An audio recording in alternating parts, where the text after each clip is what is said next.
1, 2, oh, here we go. No. Northern Tide versus City Cyclones, TIO Men's Strike League T20. And, yep. Tide.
Hello and a big welcome to DXC Arena here in Darwin. TIO Strike League Game 6, Northern Tide up against the City Cyclones. Charlie King with you, and my special comments will come from Matt Hatzoglu. How are you, Max? How are you, mate? Yeah, good, thanks, Charlie. Great to be with you again, and here we are for another game of the T20 Strike League. Game 7 it is, isn't it? No, Game 6 rather, Game 6. Yeah, there's been plenty. It's I'm losing count now, but yeah, it's been really exciting.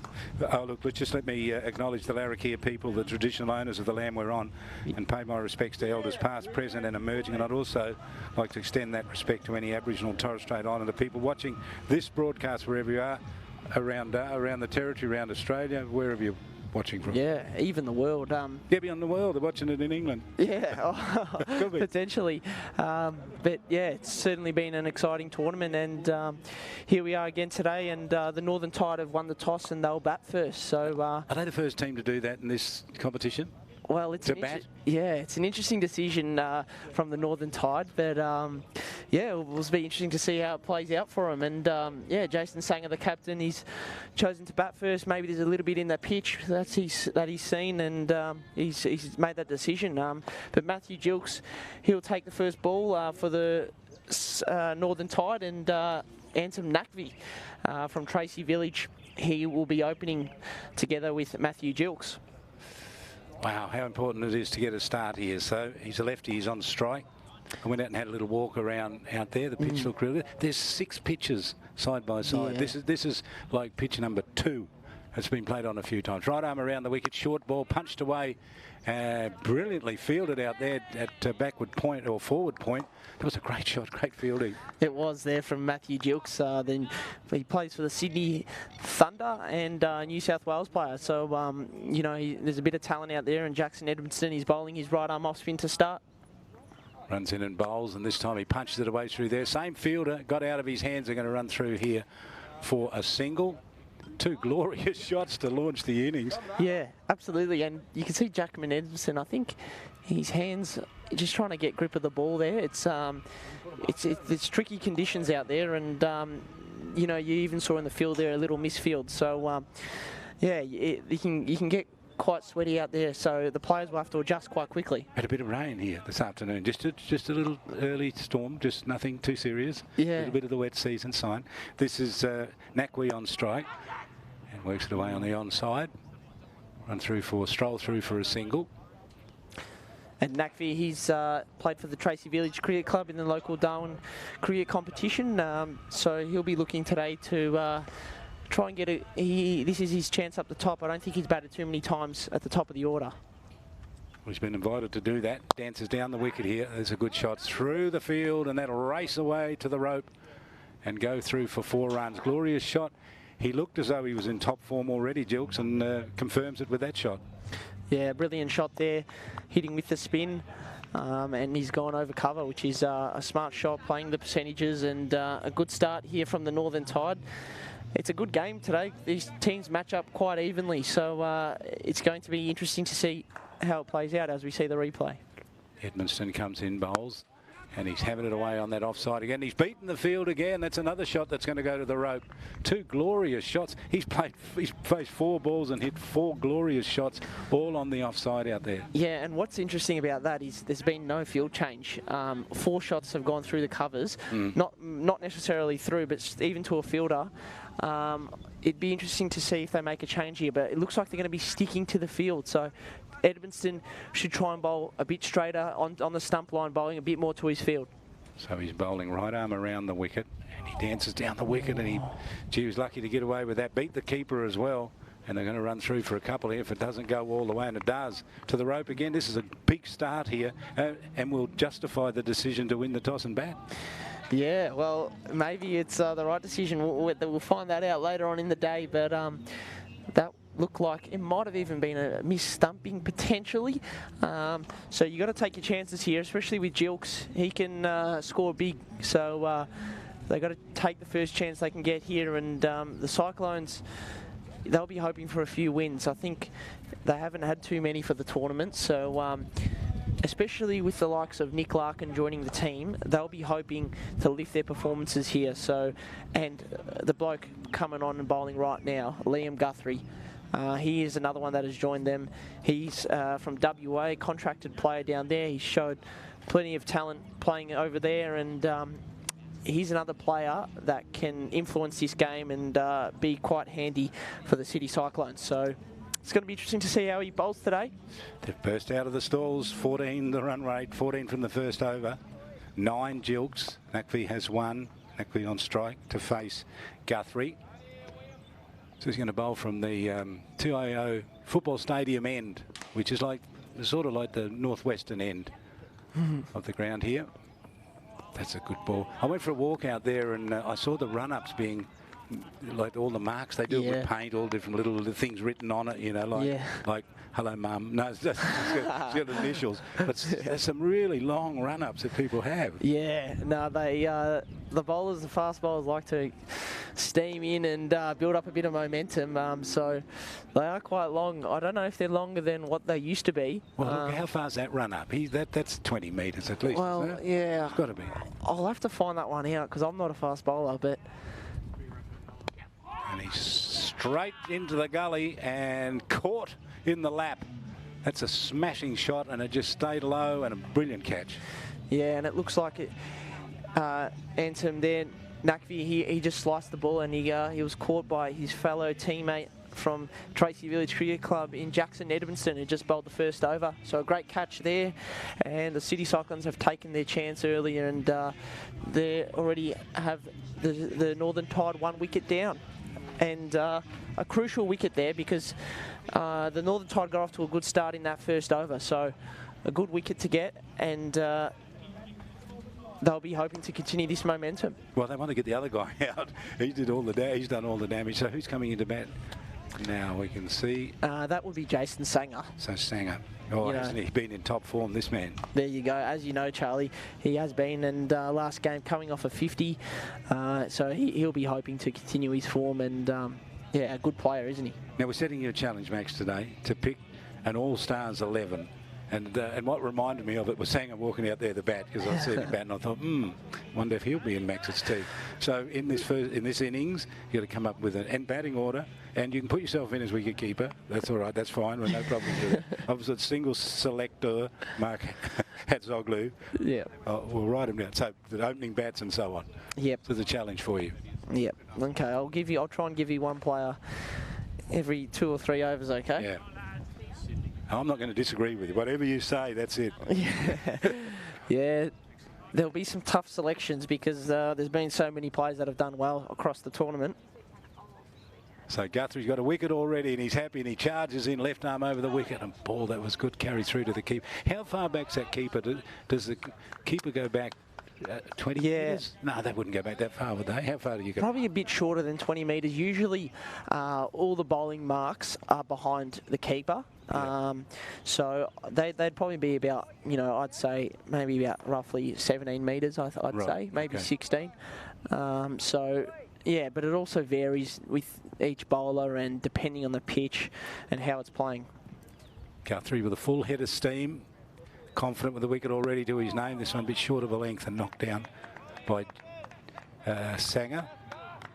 Sanger, we watched him bat a couple of nights ago when I was here, and he built the innings earlier on. He played quiet shots, had a good look at, worked the wicket, worked the the pace of the pitch, all those sorts of things, and then in the middle part of his innings, he blasted and he was away. Gee, when he was going in top form, he looked fantastic. Yeah, and something I've noticed about him playing out on the same field with him, lucky enough to be doing that, is how focused he is.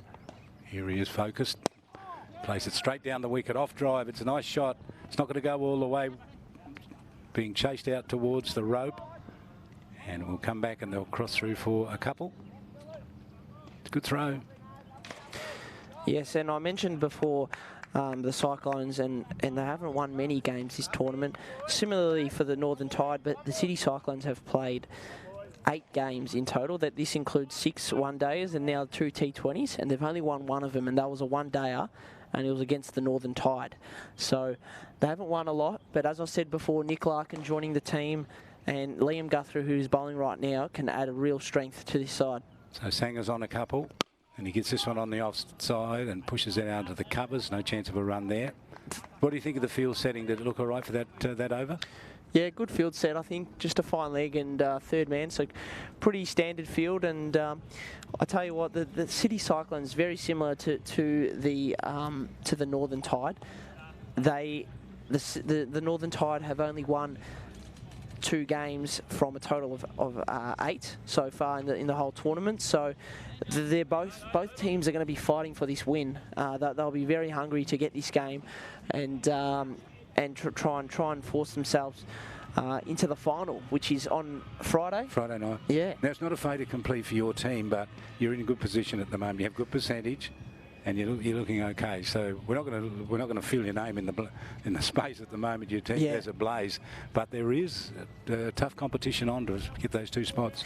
Absolutely. You got the Desert Blaze and Southern Storm on top with 2 wins. Then you got the Northern Tide in 3rd position on 1 win, and the Cyclones they haven't had a win yet, but they will be fighting for this game. If they win this one, they might be a chance of a late push into the top 2.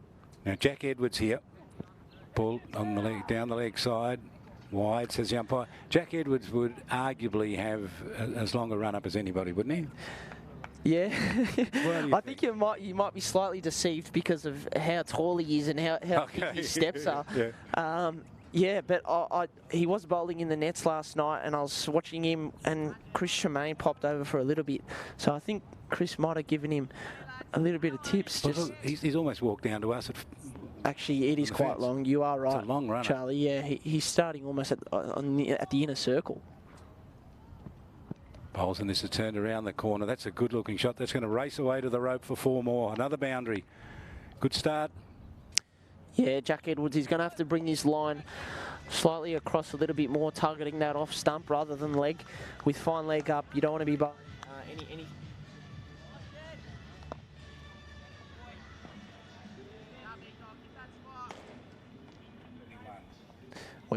And I'm back on there.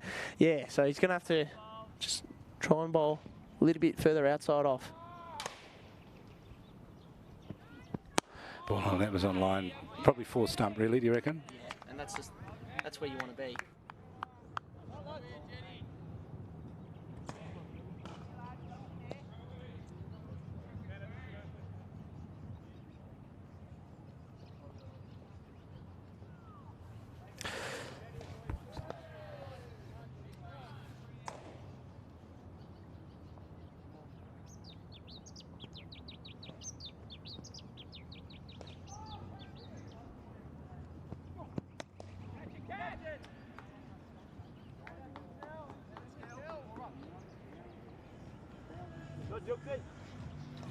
In top form, is searching for the rope with just about.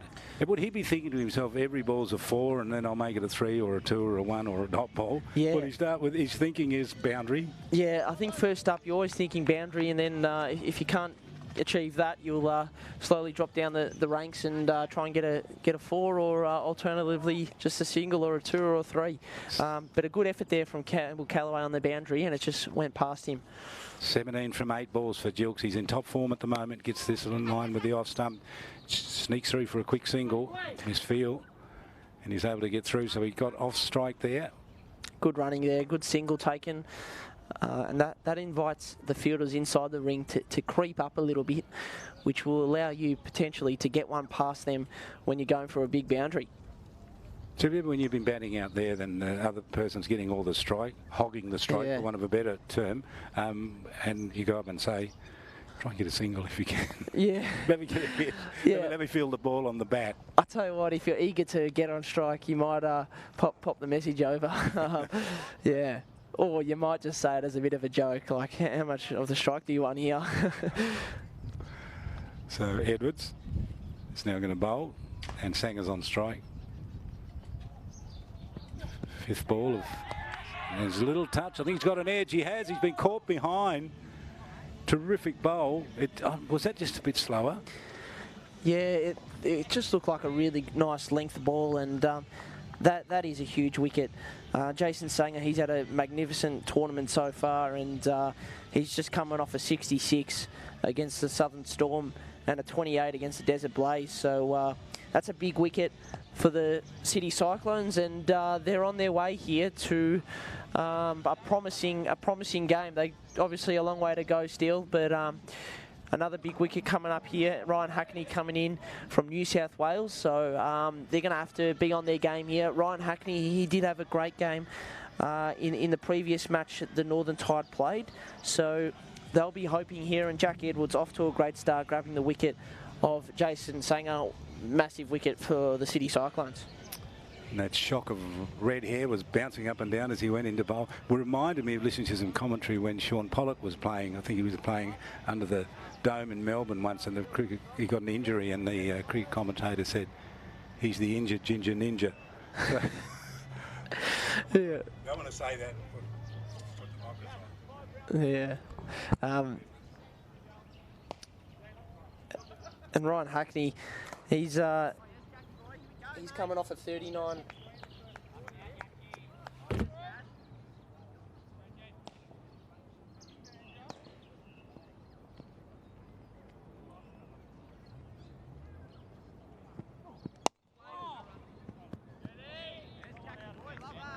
middle. And end of the over. A successful one. Wicket to Edwards there. Had Sanger out for 2, caught behind. Yes, a good over there from Edwards. Just having a few technical issues with my mic here. Keep dropping out.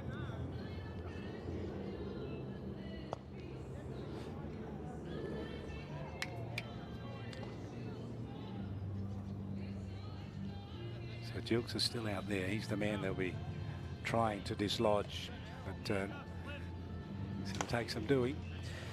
Yep. Who have we got bowling? Who's bowling at that far end? Can you see, Max? I think that's Guthrie coming on for another one. And yeah, as I said before, Ryan Hackney, he's coming off a really good game, scoring 39 against the Southern Storm, and that was, he hit 39 off 27 balls, so he had a good game last game. That's at a strike rate of 144, so they'll be hoping to post a good total. And gee whiz, the Northern Tide, they scored 165 last game, so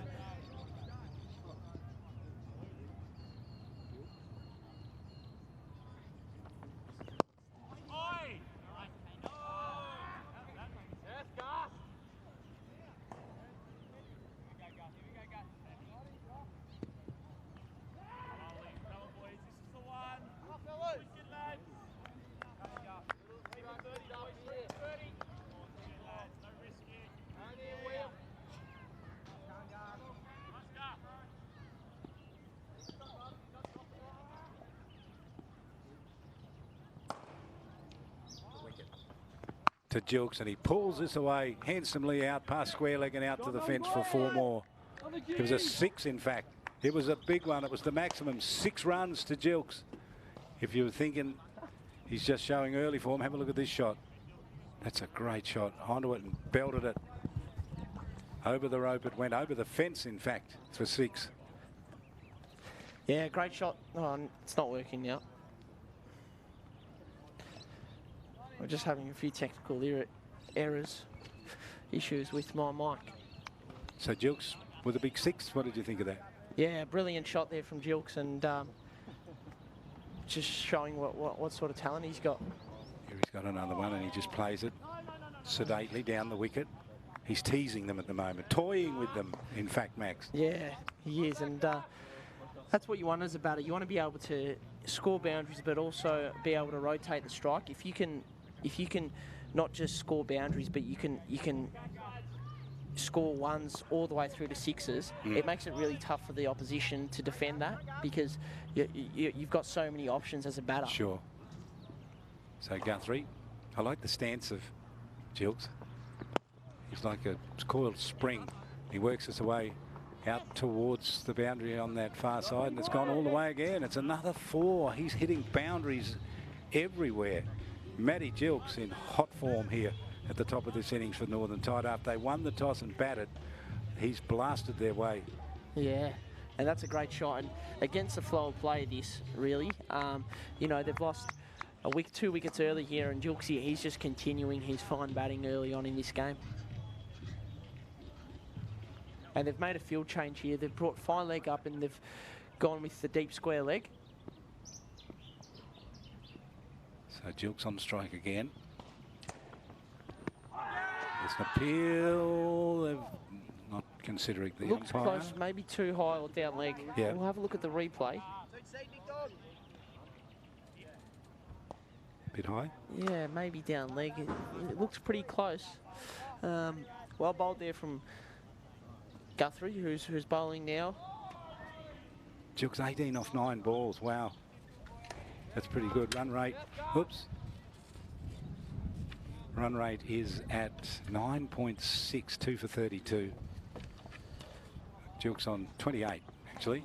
Works its way down the leg side. This will be another 4. Races down to the boundary again. Maxwell, I dropped a pad. You had to pick it up while you was looking at the pad. Yeah. Jilkes hit another 4. Well, here's the replay of it. And a great shot there. Oh, he's just tucked that just inside the short fine leg fielder. And how's that, right? They've gone to they've brought fine leg up. They've dropped square leg back, and now a boundary gets hit to fine leg. So they've made a field change, and the worst thing possible has happened. So unlucky there, but you got to be, and they've been caught out a few times in this game. You got to be bowling on the stumps. You can't really afford to be bowling on leg stump or outside leg with your fine leg up. So Jack Edwards in front of us, getting ready to run down and bowl. Jilkes is on. How can Jilkes be on strike? This is. I think we're having troubles with that. There we go. Hackney's on strike. That's just updated. Yes, okay. Hackney's on. Yes, because Jilkes hit a 4 off the last ball. So here's Edwards to bowl to him in line with the stumps, and Hackney just drops it and runs, takes off for a quick single. And that's not bad. You know, he wants to give the strike to Jilkes while he's in such rich form. Yeah, absolutely. That's smart play, good team play. Maybe slightly too risky as we see the replay here. It was a good run-out chance for the Cyclones. But I think he might have made it back. So good running, good aggressive. What I like about that is Ryan, he's being nice and aggressive there, looking to put the pressure on the City Cyclones early in this innings. So the man they want on strike is at the other end. He's at the batting end now, and he works this into the covers. No chance of a run there. Good fielding, held it up. But he's only been in trouble once when that appeal he got for the LBW that you thought might have been going down the leg side. But generally, he's in charge here, isn't he, Jilkes? Yeah, he is. And, yeah, he's looking in good touch here. 32 off 16. You know, striking at 200. So that's pretty impressive. Isn't that good? And he's gone about it, you know, while they've lost wickets, which has been impressive. Here's Edwards in line with the stumps. Got an edge on that one. It got away from him. Got a false shot out of him. It's going to race down towards the rope. Didn't get there. They turned for 2. And that's all they will get. Yeah, he just managed to keep his soft hands there, not push at it, and he's managed to get it just past the keeper. Was that a deliberate shot, do you think? No, I don't think it was. Not quite deliberate, but I wouldn't say completely unintentional, because he did sort of want to guide it down to third man. So he's got himself back on strike here because they came back for 2. So dangerous times here for the Cyclones. 34 from 17, Jilkes. Giving us a batting exhibition here, master class. That one's a good ball. He let it go through to the keeper. A lot of pace on it too. Very well bowled here, and it's always tough as a bowler bowling to someone like Jilkes, who's right now, he's 34 off 18 and smashing him, and to be able to force a play and miss is very good there from Edwards. It was a good ball, wasn't it? We watched the replay of it. It was just pitched on about 4th stump. Yeah. And because of that height that Edwards can bowl from and that release point, he can get so much bounce. So Jack Edwards comes in and bowls. And there's an appeal, caught behind, and he's out, caught. Good bowling, Edwards. Absolutely good bowling. He set him up with the ball before and got him with that one, caught behind. Spot on, Charlie, and good catch there from the keeper. And yeah, that's really impressive from Edwards. Great piece of bowling. You know, that's brilliant bowling. Jilkes, who's 34 off 18, a tremendous innings, but to be able to get that wicket is very impressive there from Edwards, and maybe that bowling he was doing yesterday in the nets paid off. So he's hitting his lengths, and that's brilliant there from Edwards, and big wicket. Would you have taken that when they offered you before you went out and said, we'll bat but we'll guarantee that you can be 43 after 5 overs. You'd take that, wouldn't you? Yeah, yeah. Well, it's nearly 4.4. Well, yeah, no, you would. Yeah, 43 after 4.4 overs is quite good. They probably want to be 1 wicket less. Yeah. So 3 wickets, probably a little bit too many wickets. So they're really going to have to fight back here. And Lockie Banks coming to the crease, who is from Paran in Victoria, plays Premier Cricket over there, and he can hit a ball. I tell you what, he can hit sixes. So look out for that, Charlie. He's the man with the good mullet. Has he got a mullet? Yeah, yes, you're spot on. Yes, absolutely. So you might get to see that later on when he bowls and takes off his hat to have a bowl. But what's the New Zealand cricketer with the big mullet? Oh, what's his name? He's got a massive mullet. Is it Colin de Grumholm? That's that one? Yeah. Yep. With a name that's so easy to forget. Yeah. And impossible to spell. Here's the ball on the off stump. Banks plays it into the covers, takes off for a quick single. Good start. Yep, great start there. When you're coming in as a new batter, you always want to just try and just keep rotating the strike as much as possible rather than sort of slowing the scoring down. So he's done his job there. Edwards 2 for 14. Good bowling from him, and they've bowled 5 overs, 3 for 44. The wickets to fall. Sanger was out for 2. Naqvi was out for 1, and Matthew Gilks blasted his way to 34. Terrific innings from him, and they are 3 for 44. Hackney on 1, Bangs on 1. Edwards 2 for 14. Run rate 8.8 overs. Now, you haven't given me a name to put in the All-Stars 11. Yeah. I've been waiting. I've got the paper sitting here. Well, yes. Well, look, I'll kick it off. And I think, firstly, you can't really go past this guy. He's had a tremendous tournament, a tremendous time up here. And he goes by the name of Mac Wright. He's already scored 200s. Scored a 50 in the T20, a 50 in the one dayer as well, and 200s in the one dayers. So I'll kick him off in the opening position. So Hurley to bowl, gets a good ball through to the keeper. And Kane Hurley, he's from the Tracy Village Cricket Club, plays local cricket here, and he's also playing back in Queensland for the Gold Coast. So a really talented player, and he's quite a good bowler. So he'll hit a spot. He's quite consistent. So yeah, he's no easy task here for the Tide. So Bangs a lefty, and he faces Hurley, who runs in and bowls to him, and outside the off stump, and he hits it out to Gully. Did he get a single out of that? No, he didn't. He couldn't. He could not have possibly done. There he is on the screen. Look at that mane. Yeah. Pretty fantastic, isn't it? Yeah, it is actually. It looks all right out of the helmet. If you've just joined us, we're at the DXC Arena in Darwin. That's hit through the covers. That's a nice shot. That is a really good shot. It's going to race to the rope for 4. Bangs it to the boundary for 4. Yeah, a brilliant shot there from Bangs, and he can really hit boundaries. That's something that he was able to do back in Victoria, playing in the Premier Cricket competition over there. And yeah, he had a really good year last year, scoring 200s. Yeah, and a brilliant season with the bat down in the Victoria Premier Cricket competition. So certainly he'll be one. Bangs, he has a go at this one, but didn't work it out. Hit underneath it in the end, I think. Yeah, he did. And bounce. He's been missing those cut shots, which yeah, there might be a little bit in this pitch, but yeah, he's really got to be focused there. And I'm just having a look, trying to find. He had a really good T20 innings not that long ago in the Victorian Premier Cricket competition. And I'm just trying to find it. This is Lockie Bangs.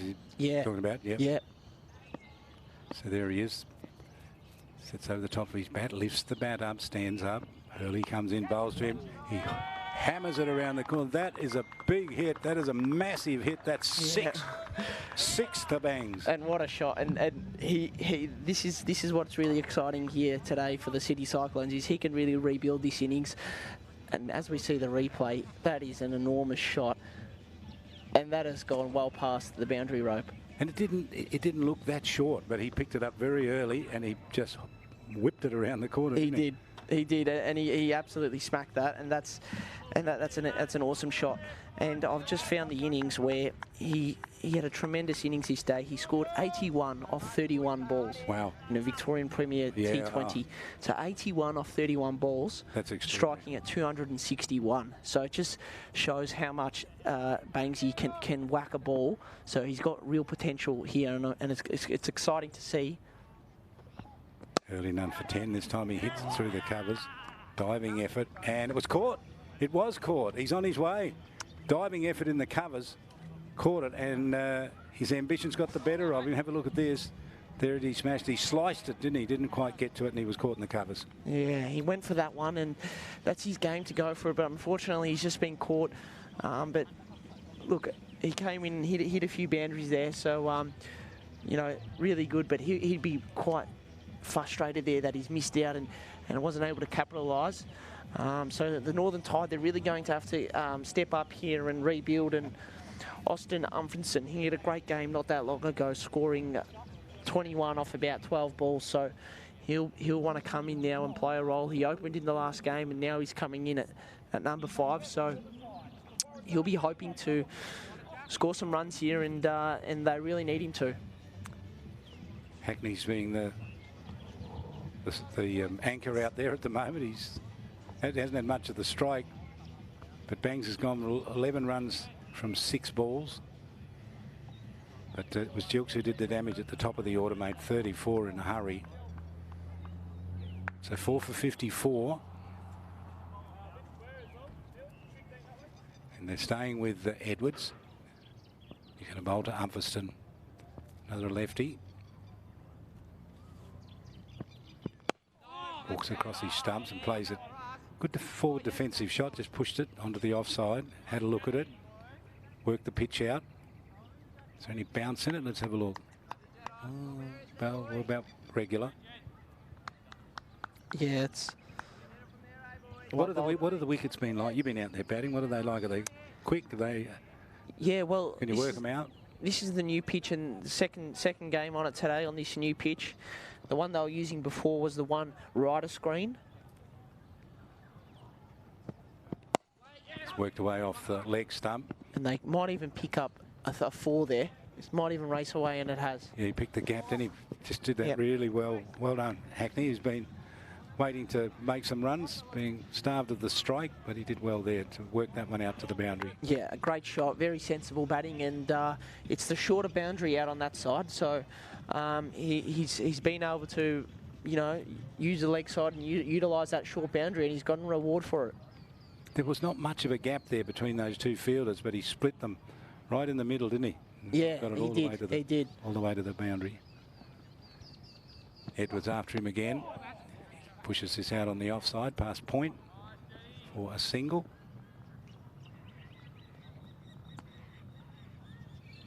And Edwards, he's going to bowl his 3rd over already in the match. He's bowled well, two wickets. He has, yeah, he has, and that's probably why he's coming on for his 3rd here, because he probably wants to just push for that extra wicket, because he knows if they get these early wickets, it's probably going to hold them in good stead for the rest of this match. So he's made the decision to bowl himself for another over. He's also the captain, Edwards. So Hackney's off strike, and Umfriston, have a first look at him. As Max said, he opened last time we saw him. This time he pushes it on the offside and darts off for a single. Good batting there from Umfrinson from Port Adelaide in Adelaide. He plays at Port Adelaide Cricket Club. And he's coming off a really good season down there, and also he's been in some good form up here. Just been bitten by a fly. Oh, nasty one. So here's Hackney on strike. He's on 6.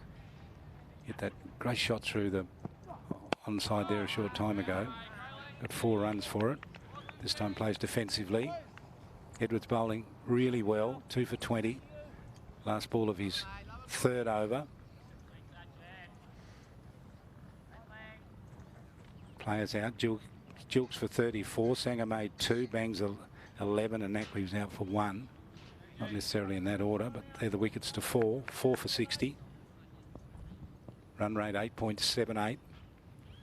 Edwards to Hackney. Comes forward, pushes it on the offside. So the run rate, which at one stage very early on in the innings, Max, was 14, is now down to 9. Yeah, and that's what might happen when you lose a few wickets. You've got 2 new batters at the crease. And that's going to be really crucial in any T20, is always having one batter that's in, because they can keep the score flowing. When there's 2 new batters, often, you know, they're put under pressure. There's 2 batters trying to get themselves in, and that takes a few balls to get yourself in. So that's going to be important. It's okay, they accept the situation they're in right now, but going for the rest of this innings going on, they're going to have to make sure they've always got sort of one batter that's in at least, so they can keep that score flowing. So we've seen bats perish earlier on in their innings by getting a loose ball on their first or second ball and slashing at it and getting out. You just need to sight it. You need to feel it hit the bat. They work that around the corner. That's going to be a single. Yeah, it's a balancing act.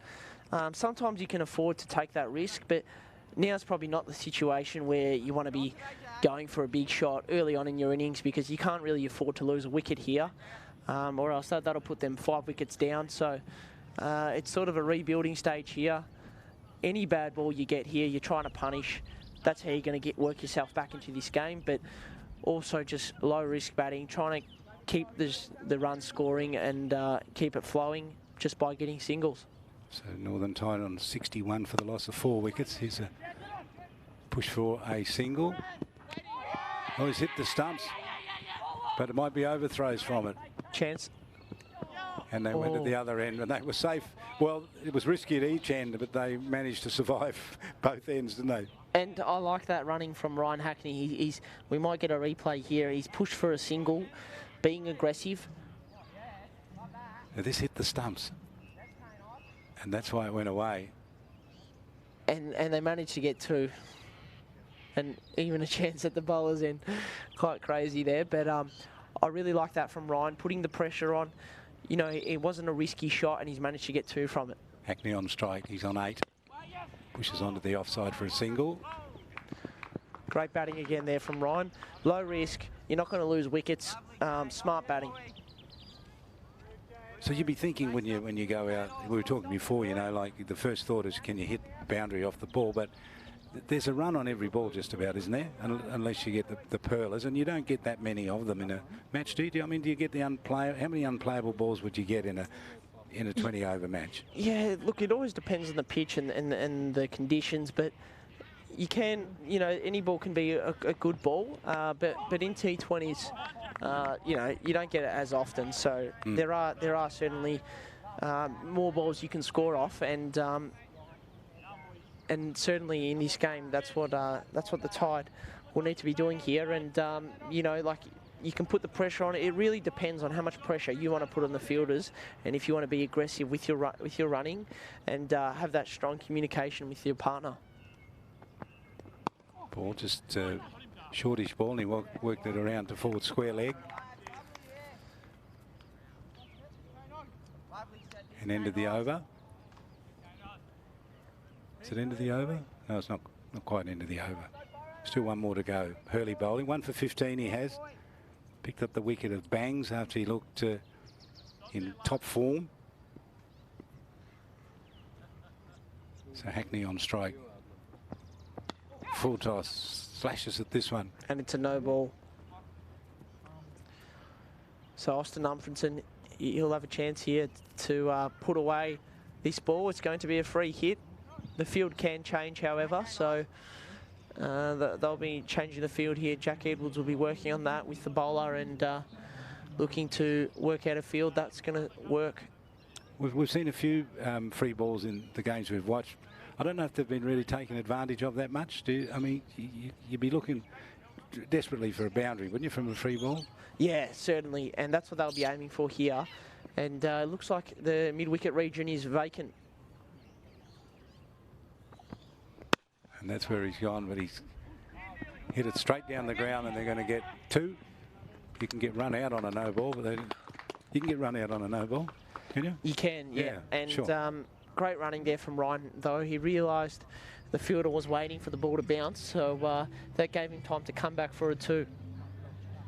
So 1 bounce, and then the throw was in, and they were able to get through for 2. So Hackney 10, Umferson 5. Early completes his second over. 1 for 19, 4 for 69.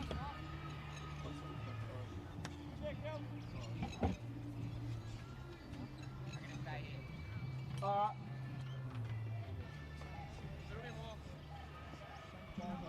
we've lost our coverage at the moment. Let's see if we can sort that out.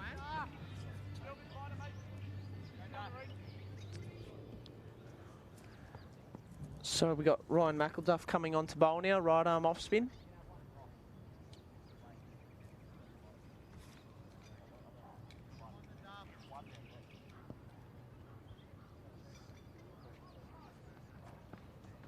So runs and bowls. This has worked around the corner out to mid-wicket for a single. There we are. It's like magic. It's back. Hackney on 11, 4 for 70. 8.1 overs gone. Here's a replay of it.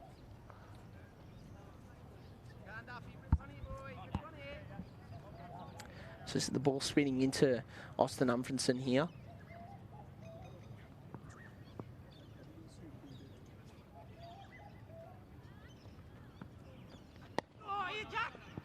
Kept a bit low.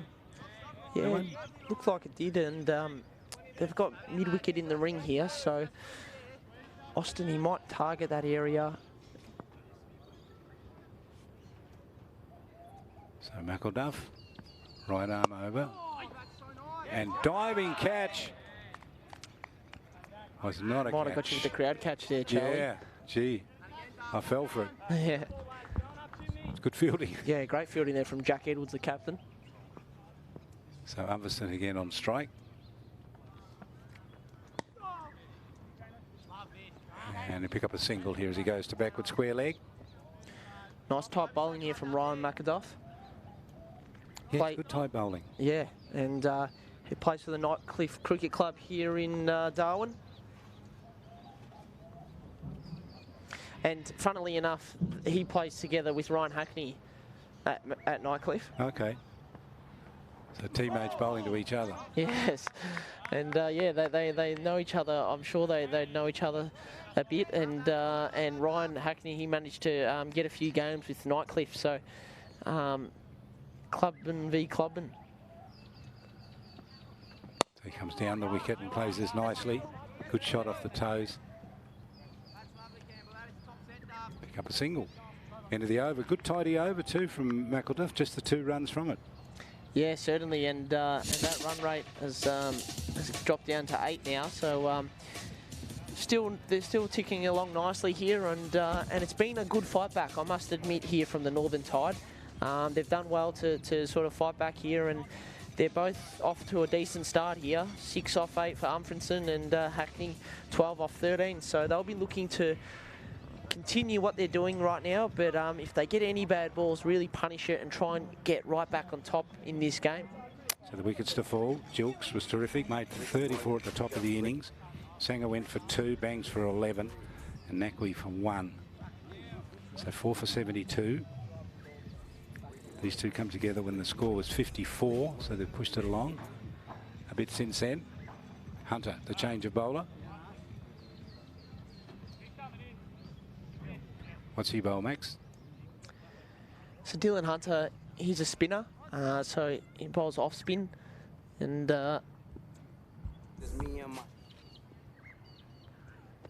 when he's floated that one up. So to get a single, easy single for it. Now you haven't given me another player here. We've got Mac Wright in our All-Stars 11. I was about to get to that, Charlie, and I've got another name for you here, and it's Hayden Kerr. He's had a terrific carnival up here, as we see Dylan Hunter bowling in now, and Umfrinson just knocks it down the ground. Ryan Hackney pushing for 2. Not going to get it. It's a good shot and good fielding. Yeah, Hayden Kerr, he's taken 8 wickets in the 1 days. He took 8 wickets at an average of 16, and his batting was superb. He scored the 3rd most runs in the 1 day tournament, 201. So he's had a superb tournament with bat and ball. So I'm going to put him in the team. Now, has he gone back to Western Australia, to Tassie? Was it him that went on? No, certainly Wright. Wright went back to Tassie. Yeah, so he had to go back. But Hayden Kerr is still up here, and he's still up here and firing. The other night scored a 50. Okay.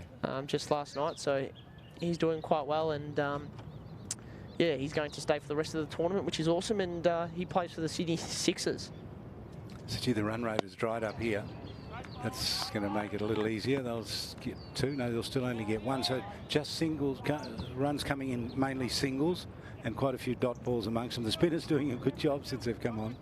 Yeah, they are the spinners, and that they have. Ryan McElduff, the previous over was awesome, and Dylan Hunter is just following him right now. So good here from the Cyclones. They're keeping it tight. Austin Umferston on strike. Waits for this one and then pushes it out through the covers. Got it through the cover, so he's going to get 2. And a ripping return comes in. Wonderful return. Yes, and something about this ground is there's a lot of 2s out here. That's something that, because this ground is so big, you can pick up a lot of 2s, and that's what both teams will need to do when they're batting. So especially right of screen, it's the longer boundary out there, so that should be a real focus in both teams, and when they bat is that they can pick up a lot of 2s, especially on that side. And on the left of screen, as we see right now, left of screen, it's the shorter boundary. You can see it's the 2nd pitch from the edge, and it looks like there's a slight delay. I don't know. I think they might be taking drinks after the 10 overs now. Okay. So well, it is 10 overs. So 10 overs, 7.7 the run rate. So 4 for 77. Hackney's 14. Upperston is on 9. The wickets to fall. Gilks for 34. Sanger for 2. Bangs for 11. And Naqvi for 1. And Edwards did fabulously well in bowling. Picked up a couple of wickets and looked good. Yeah. So, you know, what's happened with the weather here a little bit, we had a little bit of a storm today, which announces like almost the start of the wet season, which builds, the build-up starts from now, but we've been feeling it in the air over the last few days, just starting to feel that humidity. Yeah. And so that's probably why they're having a drink, which makes a lot of sense, doesn't it? Yeah, well, just thinking about last night, the amount of sweat that the players, I reckon collectively as a team, the Desert Blaze lost about 12 kilos last night, really? I think. Wow. Like, we didn't actually weigh in, but you could have. But yeah, we could have, and we were absolutely drenched out there, and looked like we just came out of the beach. So yeah, it was. It does get quite hot and humid out there, and the batters will be changing gloves quite often because. You know, you don't want the bat slipping out of your hand, that's for sure. Yeah. Now, I haven't played sport and down for many years, but I can remember playing sport, and I can remember playing Australian rules football during the wet season. And about 3 days ago, I got up and I went for a walk in the morning, and I could feel that weather, that build-up weather. I could feel it in the air. The sun hadn't even come up, and I was thinking to myself, I remember feeling like this when I used to play footy back in the old days, you know. You know the weather by just that feeling, just a slight change in the weather. Yeah, no, absolutely. And I can't imagine what footy would be like here. It'd be like wet weather every single game, really. Just looking at some of the highlights here from the first 10 overs. It's a ball that hit the... Now, you talk to your fielders about, don't try and hit the stumps if you can, unless you're going to run them out, of course. Yeah, well, you know, sometimes you get your reward, but it comes with a risk. So this ball, so play resumes in the 11th over. And this game, I'd say, is almost right back in the balance right now. You know, a really good fight back, 4 for 77 after 10 overs. They were 4 for 54 after 6, so, you know, they've managed to put on a good partnership here. So McElduff runs in and bowls to Umferston, works him around the corner, gets it past square leg. Still only get the single. And you know, there might be some firepower at the end here. We saw Matthew Gilks, 34 off 19 at the start. So they'll be hoping that they can get some firepower at the end of this innings. Had the stretch for that one, reached to it. Played it well in the end. Ball pitched up out well. Just dropped a little bit outside the off stump. He had to reach for it. He did it well. Hackney looking in good touch. 15 off 19 balls. Comes down the wicket, works it away for a single. Down to mid-on. Do you like the? I like the strips. You know, the blue and the green, and you know, it just looks colourful, doesn't it? Oh, it's superb. And I was tuning in the other night,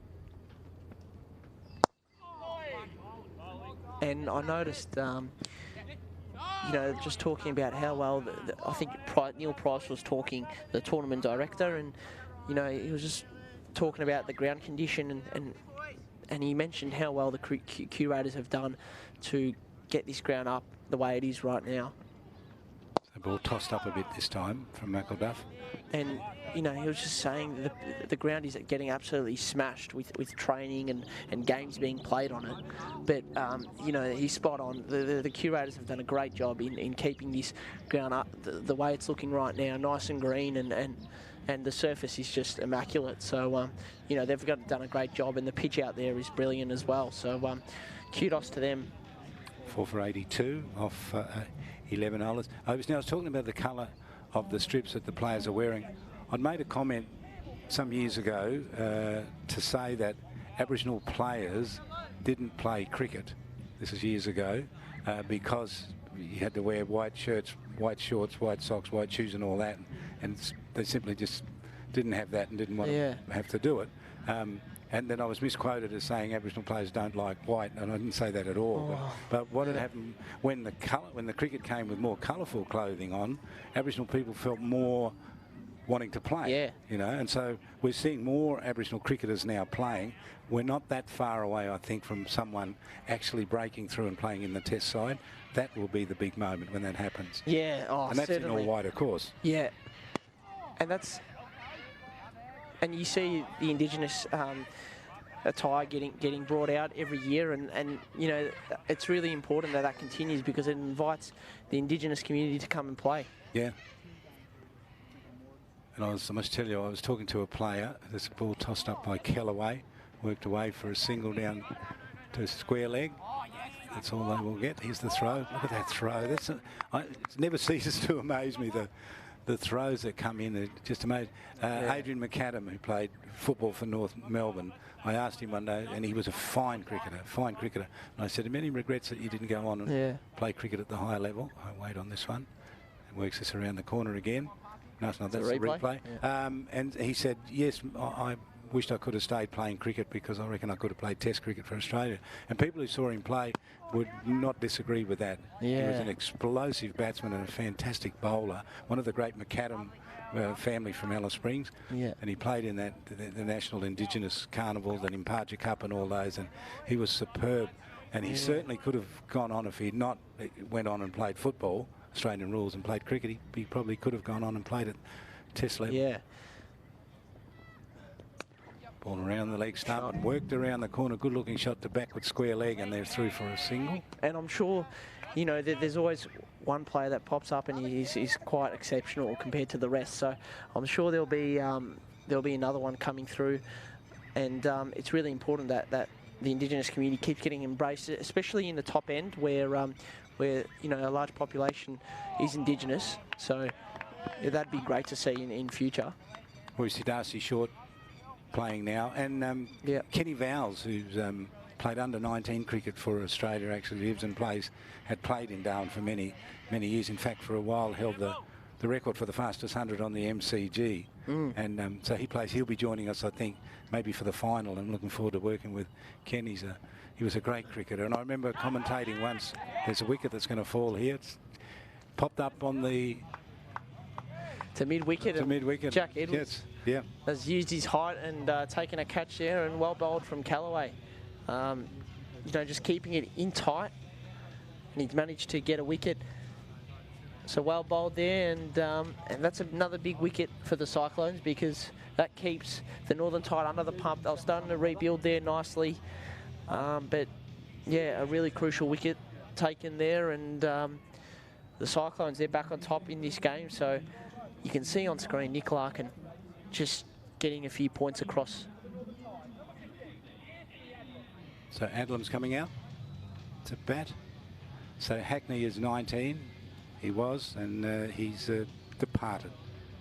Caught by Edwards. Bowled Kellaway for 19 off 24 balls. Good innings from him. Yeah. Middle stages of the match. 5 for now. 86. And they're in their 12th over.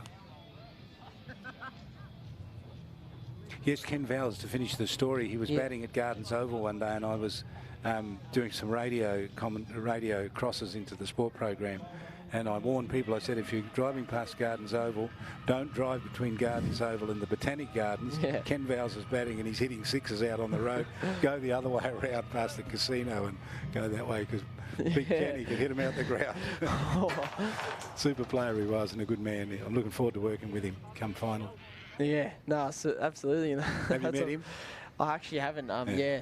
You must meet him. He's a good man. Yeah. Was a politician for a while. Yep.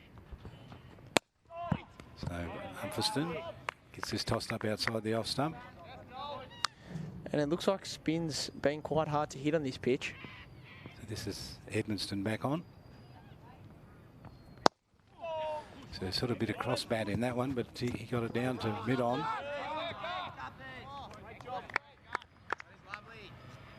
Good encouragement there from the fielders, just getting around Liam Guthrie, and he's fielding on the boundary. Now, is Adlam a local player? Do you know? He's playing for the Darwin Cricket Club up here, and I think he does play Premier Cricket in New South Wales. Right. So I don't know if he's a local, but yeah, he's playing in New South Wales and in Darwin. So. Because there's an Adlam, Nigel Adlam, who was a journalist, who still lives in Darwin. I wondered whether he might have been related to him. He's a single to that man Adlam. Don't know if Nigel played cricket. Maybe he did. Yeah, potentially. And Austin Umfordson, he's had a brilliant season in the Darwin Premier Cricket season. He scored 100 against the Waratahs. Sorry, he was playing. Yeah, he was playing for the Waratahs and he scored 100 against Darwin. Right. 107, not out. Have you scored 100? Yeah, a couple. Couple, yeah. What's your highest? What? Tried the stumps, didn't hit, scrambled through. Played, I don't know, it was like a school cricket game, exhibition, sort of pre-season, sort of T20 tournament. I don't know if it's official or not, but that game, I think it was 146. Oh, in the what was it? T20? Yeah, it was a T20 game. Wow. Yeah, that was, the boundaries were quite small though, I should mention that. Yeah, 139 in a 2-day game back in Victoria. Right.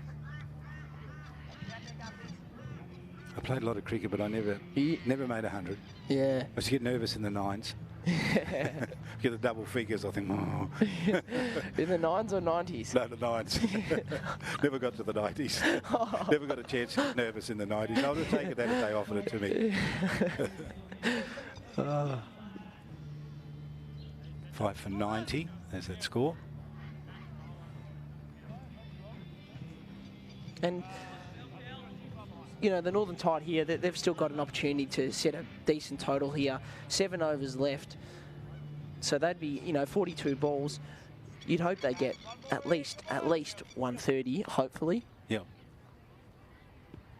So Adlam, he's a tall, lean guy, isn't he? Gets down the wicket and played a nice shot. Didn't beat the fielder, though. And Umfordson, he's got potential to strike, and he's got some power behind him. And goes back and it's bowled him, I reckon. It has, it's gone through. He went back when he probably should have gone forward, and he's been bowled. Bowled for 2 off Hunter. Yeah, well bowled there from Hunter, hitting the top of the stumps. You know, that's where you want to be bowling in a T20. So well bowled, credit to him, and they've picked up a wicket and you know, 6 for 90 now. So quite good from the City Cyclones, and the Northern Tide. They're going to have to score some runs here and put up a good total. And just to give a little bit of context around the two batters that are in right now, I can tell you about Austin Umfredson. He scored 23 off 14 balls last game, striking out 164. And he was scoring those runs against some pretty good bowlers. Right. So he's got some potential here to put the City Cyclones under a bit of pressure.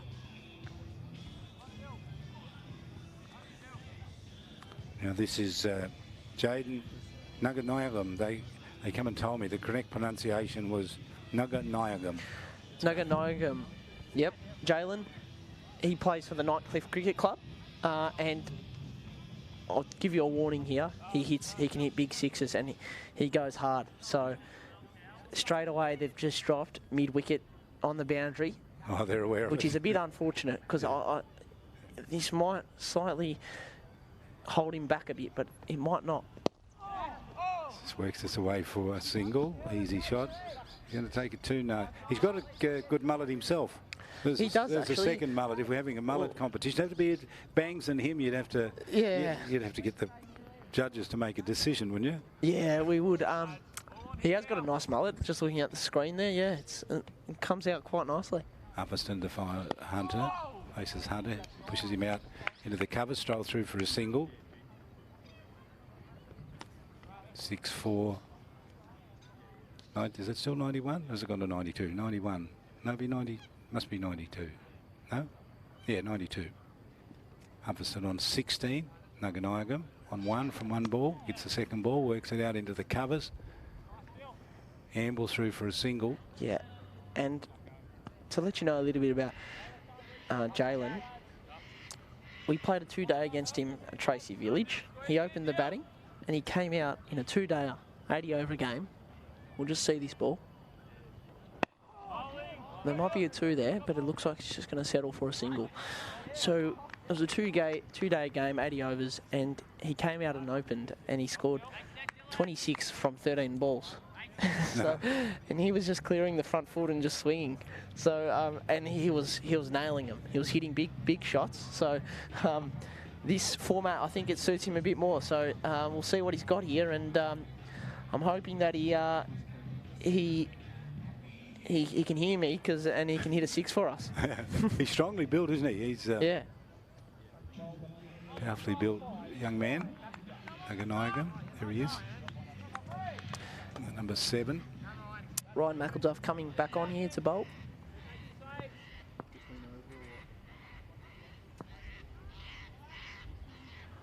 So he's got no wicket for 14, Edmundston. And it's going to be interesting to see when they take the power surge here. I think the next over they'll probably be looking to take it. McElduff, rather. Here he is, runs in and bowls down the leg side, and he has a go at sweeping a shot that was a wide. Good take there from Banjo Waring, the keeper from Alice Springs. See, we're waiting for our number 3. Yes, I'll get that. We're getting messages coming through saying who's batting in the prime spot in this All-Star 11. I'll get you a good name, don't you worry.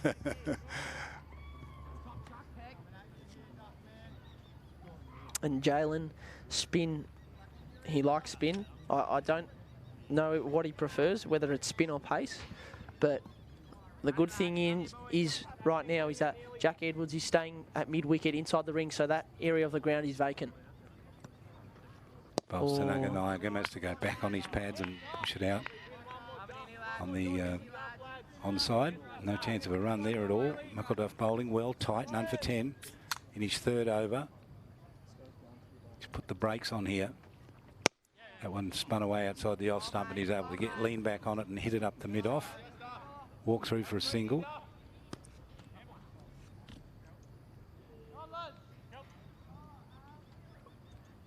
So the main scorer has been Jilks, 34 off 19. Played some magnificent shots at the top of the batting. for the Northern Tide after they won the toss and elected to bat. Let's go around the corner. Might be a couple here. They think about it and then decide against it. Upston. Yeah, so it's going to be interesting because this is where the surge comes into the game. Are they going to take it next over? So they might not want to go for this ball right now. Oh, and you can see he's probably just waiting for the power surge because he's not swinging. It's uncharacteristic, I think. But it's risky going back, isn't it? Yeah, it is. And you can get in that defensive mindset. And I'll tell you what, if they go out in a defensive mindset, that's quite frustrating. But I think they might take the surge here. We'll see. There you go. There's the sign, they will. So they've got 2 overs and there's a fielding restriction, just to explain for our viewers. Yeah, so you can only have 2 overs out, 2 players outside the ring in the power surge over. So you got 2 overs of the power surge, and they brought that into the Big Bash last season where rather than having the 6-over power play at the start of the T20 for the first 6 overs, they cut that to 4. So there's only 4 overs at the start where you can have 2 fielders out. And now they're giving teams the option, or the teams have to take 2 overs after the first 10. So in the last 10 overs, they take the surge where 2 fielders are outside the ring for 2 overs. And they've taken it just now. So 12 balls and spins on. And Hunter. Oh. And he's hit a catch.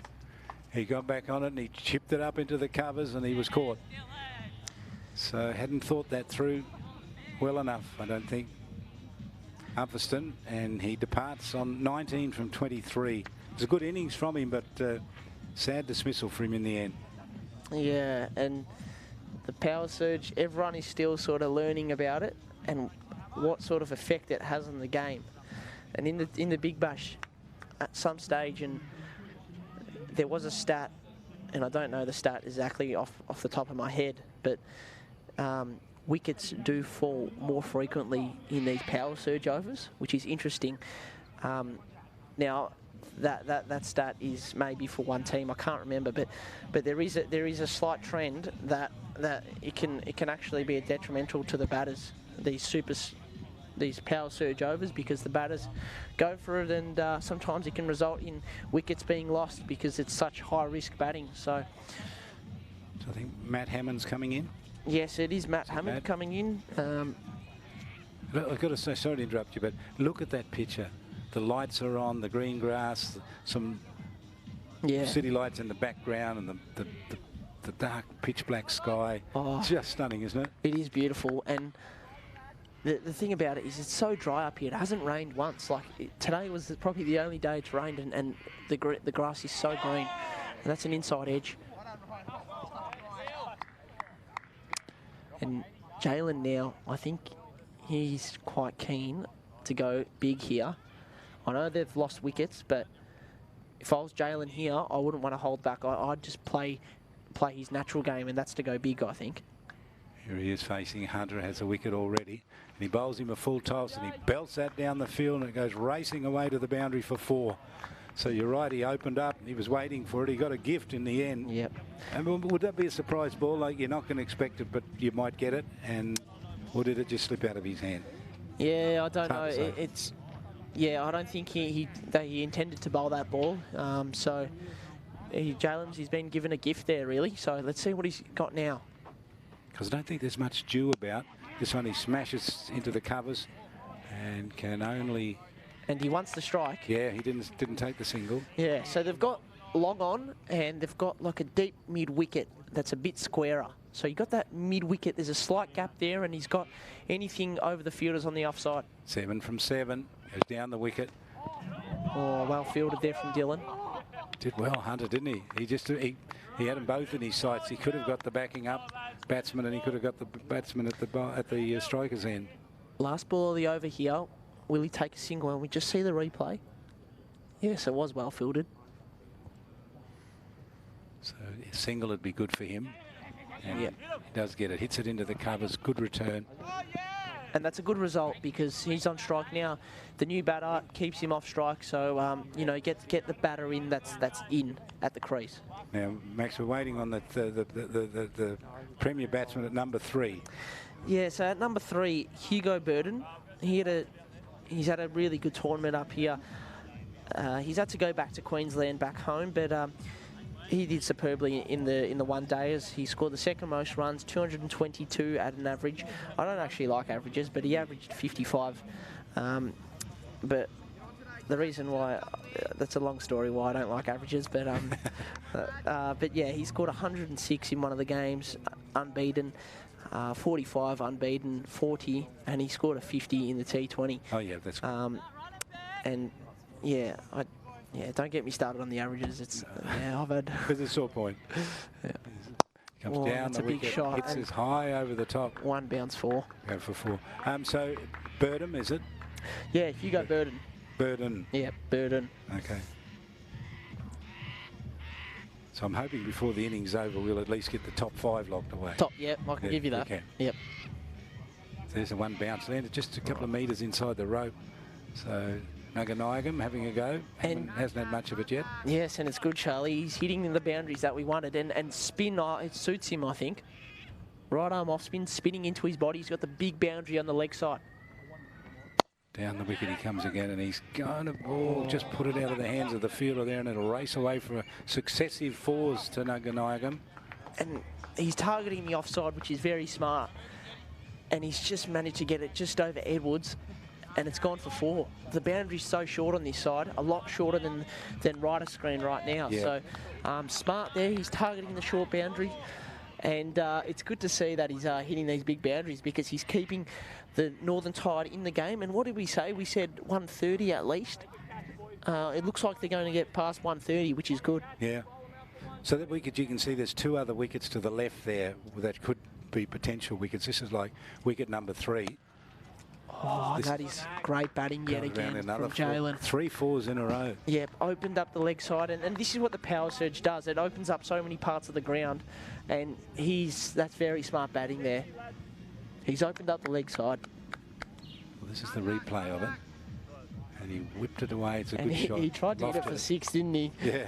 just a bit short. So can he get 4 4s in a row? He's asked the bowler to hang on. Yeah. He just has a bit of a think about it. Where those fielders are going on the leg side. He's going to go again, I think. 20 from 12. Down the wicket he comes. Fielded out there. Cut it off. He's got the single.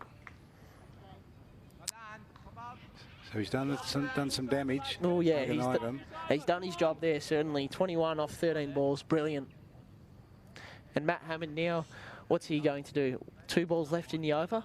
Does he go for it, or does he just get a single? Single would be the best option, I reckon. If he can just work this one away.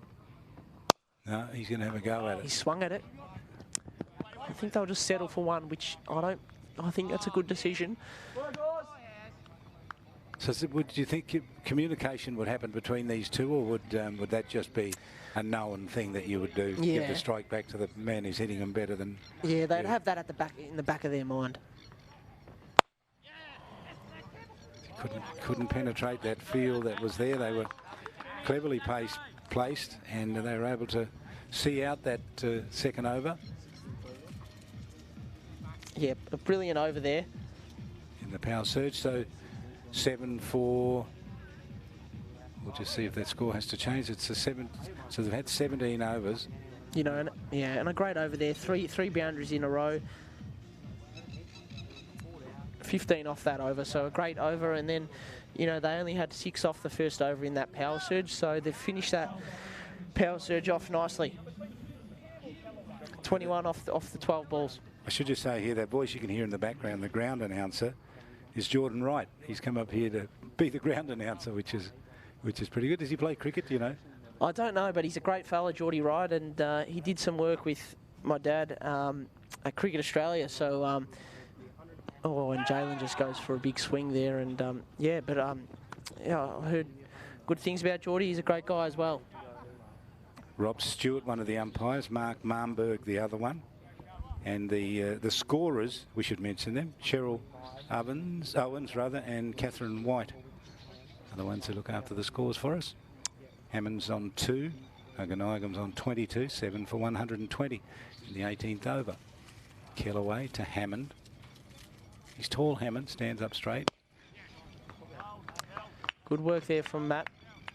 Matt Hammond plays for the Southern Districts up here in Darwin Premier Career Competition. Picked up a single. Goes to 3. We'll get to see Matt Hammond bowl a bit later on as well. He's not a bad bowler, is he, really? Yeah, handy with the ball. Yeah. Here's Kellaway. Comes down the wicket to him. And Jalen, he's going after these spinners. He's having a good look at him, isn't he? Oh, yeah. They're not going to drop it short to him. And look, right back in the game here, they were 5 for 90 after 13 overs, so a really good fight back here.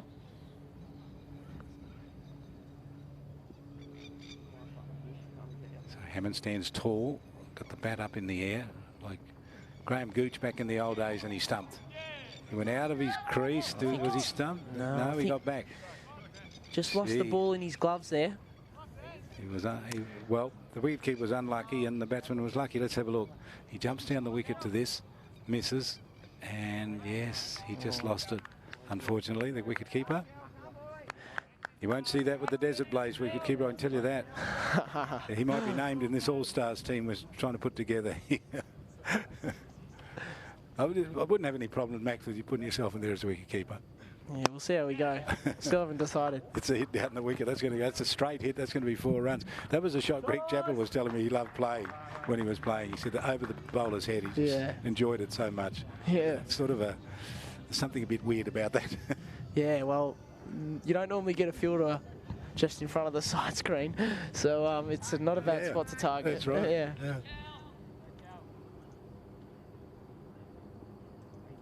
So last ball of this 18th over, Kellaway to Hammond. Oh, and he French cut it. Could just about go for 4. No, the fielder goes and gets it, and they come through for 2. So that was an over with so much happening in it. There was the missed stumping, and then that French cut here. Have a look at this. So let's see where he goes. Oh. He's got the inside edge and went between the bat and the wickets, didn't it? Missed the wickets. Just missed. He went for it. And, you know, what's a good total here, you reckon, Charlie? Well, what have we got? We're going into the 19th over. Probably they could get another 15, maybe. 100. What would that take us to? 143 or something? Yeah. So 140, maybe they get to 140. That'd be a good score. Well, when you think of that blast at the start, it was just amazing, wasn't it? When Jilks was on fire. Yeah. We were thinking more like 160, but. Oh, yeah. So it's a good effort. Fight back here by the Cyclone. 18 off these last 2 overs will take him to 146. So. Right. Yeah, 18 off the last 12 balls. Well, these two are set, really. Yep. So Naganagam comes down the wicket. That's a off drive. And push for 2 here. Yeah, maybe not. But, yeah, Jalen, especially against the spinner, I think it's a good matchup. Yeah. Yeah, I think Jalen and the spinner. See, I don't mind it. I don't know if he got the timing right here, did he? Yeah, he just, you know, sometimes it's good bowling, really. Credit to Ryan there. So he's bowled well. 13 overs for 3 off 3. Can Hammond go for a big one? He does. He has a go at that. That's a good-looking shot, but there's a fielder out there. We'll cut it off. They're going to go for 2. The return comes in, but easily through for 2. So it's easy to get 2, really. You've got to think that you can always run 2, don't you? Yeah. Run that first one really hard. You've got to have some urgency in it in the last couple of overs. Don't amble singles. Absolutely. Put the field under pressure. Yep. And the bowler. Here's McElduff to Hammond. And he's belted this one again. And it might be the same result here. They're going to get 2 again. So that's good. A single and 2 twos. That's 5 balls and 3. It's 5 runs and 3 balls. Yep. That's good. That's good. 131. 5 in 3 balls. So if they get another 5, that's 10. Then they're going to get more than that 18. 133 rather. In the 19th over, Naganagam 24. Hammond, who's doing some damage now, 13 off 8. Gets this one and hits it straight back down the wicket. It was a chance for a catch. Goes straight. They'll get 2 again. They're going for it again. That's good running. Really good running from them. 7 runs off those 4 balls. It's pretty good. And good bowling here from Ryan McElduff. I know, you know, it's good result here. Don't mind 2s being hit here. And he's bowled well. 19 off 22 balls is brilliant. So McElduff comes in. this is belted away again where he got the 2 before. He's only going to get the 1. All right. Here we go. Jalen, I think last ball of the over. He'll be looking for a big one here, I think. Let's see what he's got. He slowed down slightly, Jalen. That power surge was really good, but since the fielders have gone out, the runs have sort of slowed down slightly, but he'll be looking here for a big one. And mid-wicket still open. He's got cover region open as well and straight down the ground. So Muggleduff, what will he serve him up? He's come down the wicket. He's gone for it. Gone for the big hit, and it's high in the air. They're getting underneath it. Oh, dropped it over the rope. And he's at it. That's a 6. He's targeted the mid-wicket region, and Jalen is back in business. That is a big hit. It Look was. at this. And so it's not either going to be a catch or a 6. yeah, and he just got his hands to it late. And, oh, that is unfortunate. A great effort there from Jackson Edmonston. But it's amazing cricket. That could have been a wicket, or it could have been just a single. But look at Naganagam. We're getting excited about Jilks. 34 off 19, 30 off 18.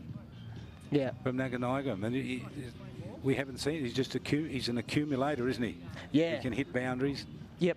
And that's what the boundary hitters sometimes happens with him. They build up dots, but you know, when a 6 off 1 ball, that changes a lot for them. And it's done. That's what's happened here with Jalen. And look what he's done. He's put the Northern Tide in a winning position again. You know, 142. They're going to get well past 145 here, which is brilliant. And they could even get to 155. That's 13 from the last 6 balls. Wow. Big call. Current rate 7.47. And Hammond here, he's doing his job, 16 off 10. Yep. He's been good. Good support role behind Naganagam. And for that number 4 spot in the All-Stars team, Yeah. Charlie, I'll give you Jason Sanger. Yeah, I was waiting for that name to come out. Yep. So we got Mac Wright, Hayden Kerr, Hugo Burden and Jason Sanger in the All-Stars 11. It's tough picking this team, and there's players that won't be in it that should be. And well, there's some players out there now be listening and watching this thinking, what about me? Will he call my name? yeah, that's right. Here's a ball, and he's worked the square. I'm just thinking about him as well, and it's not making me feel too good. I might have to give him a phone call after this game and just explain to them what my decision. Explain my decision. No, you've got to pick another 11 as well. Yeah. Oh, you've got to be courageous as a selector, mate. Oh, you do. And that's why I'm not doing it. Well, back in here, and Jalen's on strike. Let's see what he can do. Oh, that's wide. That's wide, umpire. Good ball though. He's kept the ball out of his swinging arc, and as you see, Jalen, he gave himself room there. He's looking a little frustrated with it. Yeah, he is, because he wants to score. He knows he can do it, and he wants to do it. It's been a good innings. It has. From Northern Tide, who won the toss and elected to bat. If you'd offered them this score, they would have said, right, we'll take it. So it's plus 143. Here comes Guthrie, and he's got hold of this one and kitted up high. He's going to be in trouble here, parked underneath it in the covers, and he's out. He didn't really get enough on it, but it's a good innings from him. Sparkling innings from Naganagam, out for 30 off the bowling of Guthrie from 19 balls. Here it is. And a good catch taken there from Dylan Hunter, but a brilliant innings from Jalen, really. You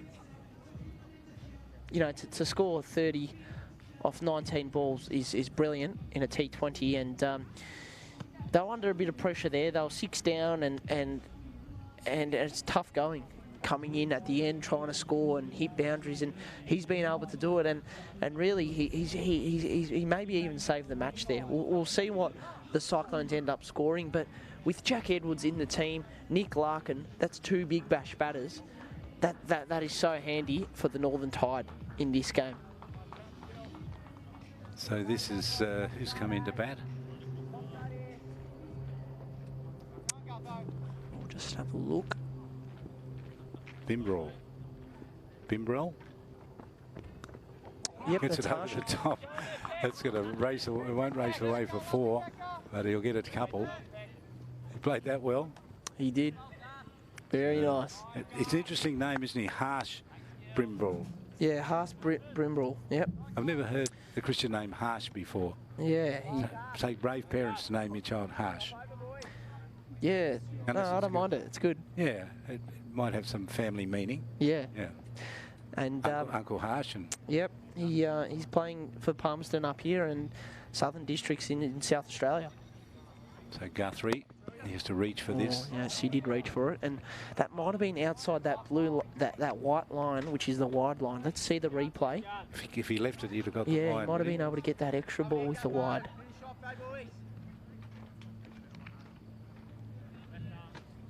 Here's the replay. Oh, it was right. tight, wasn't it? Yeah. Yeah. Maybe the right decision in the end, but yeah. So Guthrie 2 for 20 from his, and he's in his third over and the last over of the innings. So for his first ball here for Harsh and last ball of the innings. Oh. Went to play that shot over his head, but didn't get those run through for a single. Got in a good position to play it, but he just wasn't able to execute the shot. But nevertheless, they've gotten through for a single, and well done in the end from the Northern Tide. They've 147 off 20 overs. That's a good innings from them, and they've managed to fight back really well in this innings. And Hammond, I've got to mention him because I thought that innings of his, 20 runs from him as a backup bat was pretty good. Came in late and did really well. Yeah, absolutely. He did superbly then to be able to come in and just come in at the end there and put a few runs together, which is awesome. But 147 from 20 overs, quite a good innings in the end. They were 4 for 54 off 6 overs, and they built a good partnership back up through Austin Umfrinson and Ryan Hackney. They managed to get them from 4 for 54 to 4 for 72 in the space of 3 overs, so that was good. And then they continued the flow. They lost a few throughout that little period. Lockie Baines came in and whacked a few, but then Jalen just polished off the innings, and Matt Hammond 20 off 13, brilliant from him, and Jalen picked up 30 off 20. And the wicket takers, Guthrie and Edwards, identical figures, 2 for 20 off their 3 overs, and 2 wickets to Dylan Hunter off his 3 overs, 2 for 15. So the target, 148 after Northern Tide won the toss and decided to bat. They finished at 8 for 147. Yeah, absolutely, and well batted to Gilksy as well there at the start, 34 off 19. And Charlie, one more name for you. Yep. I'll put down Josh Khan at number 5, okay? He's been picked up from the Hobart Hurricanes down in Tassie in the Big Bash, and last night he was amazing. For anyone that tuned in, he was whacking sixes with his new bat, and they were just flying everywhere, and he made 142 in one of the one-day games, top score of the tournament in the whole thing so far. So he slots in at number 5. So Stars started All-Stars 11 picked by Max Hatzoglu, Mac Wright, Hayden Kerr, Hugo Burden, Jason Sanger, and the last one batting at number 5, Josh Khan. That's about it for the first half. Hope you enjoy it. Come back and watch the second half. The run chase should be an absolute beauty. 148 the target for the City Cyclones.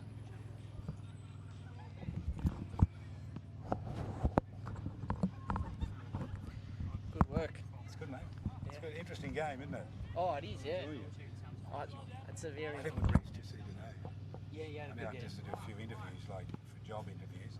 3 of them. The rest of the time I was at home, had a bit of a sleep this afternoon. Yeah. You know, just feeling energised. Yeah, absolutely. There's nothing better than that. Yeah, it's good. Yeah. Mike.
And we welcome you back to the DXC Arena here in Darwin with the news that Northern Tide won the toss and batted, made 8 for 147. So the City Cyclones target is 148, and 8 for 147 was thanks to Gilks, who made 34 off 19. Naganaga made 30 off 20.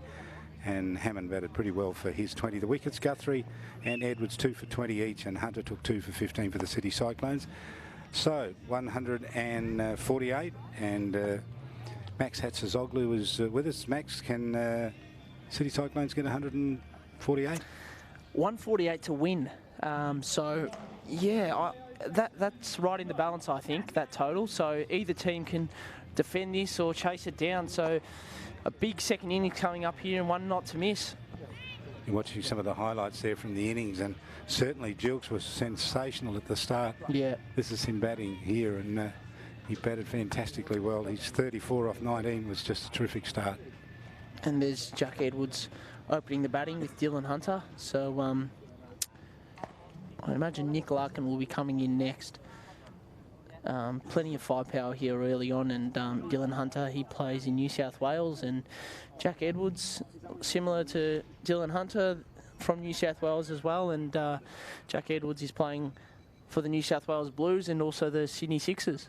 So Hammond, Edwards works it off the hip and out to square leg for a single. It's like a gift run, isn't it, at the start? Yeah. Give you, I'll loosen up and you can loosen up as well, says the bowler to the batsman. Yep. Yeah, so that Matt Hammond opening the bowling here, so he'll be looking to sneak him through, and he bowls sort of flat, Matt Hammond, from what I've seen. So he's changed now, he's coming around the wicket to Hunter. Yeah, so he darts him in. I like Hammond, I think he's a good cricketer. Yeah, certainly is, and he can bat and bowl, which is very handy for any cricket side.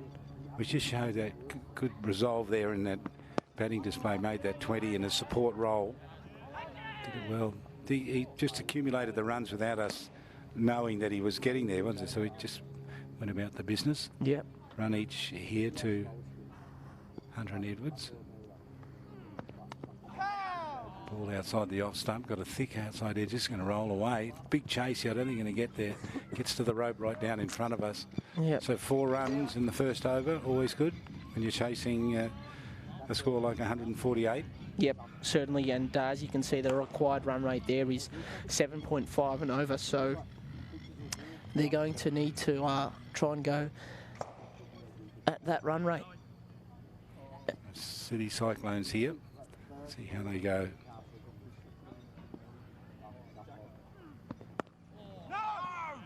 Good bowling. Yeah, it just darted in, didn't it? Yeah, tough to hit. Not tossed up, so yeah, if he gets his length right here, Hammond, it's very tough to hit. So Hunter on 4, trying to jab this away, dab it away, didn't work, end of the over. So good opening over, both teams will be happy with that. Hammond none for 5, score none for 5. Hunter on 4, Edwards on 1. So Max, don't forget you've still got the All-Stars 11. We're up to the 5th player you named in your All-Stars team. Mac Wright, Hayden Kerr, Hugo Burden, Jason Sanger and Josh Kahn. That's where we got to. So you've still got 6 more to pick, and Yeah. imagine these players sitting at home watching this thinking, please pick me, Max. I know. the pressure's on. What I will say to them is that this is a very tough job, and But you're equal to the task. yeah, and I've got a little bit of experience picking teams in pathway regional rep teams. Okay. I was lucky enough to be captain in a few of them, and I had to sort of pick batting orders and stuff like that. Is that tough to do? What about the 12th man? Is it hard to tell him he's not playing? It is, and when you've researched it, it's not as bad because and that's a drop catch, and it's Jack Edwards. He's got a smile on his face, Yeah. but he's not happy. And as you can see, he's got a smile on his face, wishing that he had grabbed that. But He sort of didn't expect it, did he? He didn't expect it, that's why. And a good ball there, just hitting the spot. And Jack Edwards, yeah, you're right. He didn't expect that. I've seen Edwards hit some runs too. He's a good batsman. Opens the batting here, gets us outside the off stump. And you can see Jack Edwards on that next ball, very, very patient with it and just waiting for the ball to come to him rather than going at the ball. Just trying to pick up the pace and work out what he's facing. Brilliant bowling from Austin there. Plays for the Waratahs up here, and he's had a good season. Runs in and Howen bowls from this airport end. Ball outside the off stump. It's in the air. It'll race away to the boundary. Take a bit of a risk. If you put it in the air and can beat those fielders in close, you're almost guaranteed a 4 or a boundary. And it's just unlucky. It's an unlucky game, and you know that could have landed in the hands of, I think that's Callum Stowe. Yes, it is him, and you know that could have easily fallen into his hands. So the fielding restrictions are here, aren't they, in the first 2 overs? Yeah, first 4 overs, there's only 2 fielders allowed out, and then after 10 overs, they have to take the power surge at some stage. That's right, 4 overs. So there's the man we saw earlier on, batted very well. Did Jayden Nanganaga. He did. A terrific effort from him, 30 of 20 balls. Don't know if they'll give him the ball to have a bowl. You never know. Well, he's up for it. Does he bowl? I haven't seen him bowl. I'm not sure. Don't actually know. Yeah, potentially. It's a bit uppish, but it's away to deep square leg.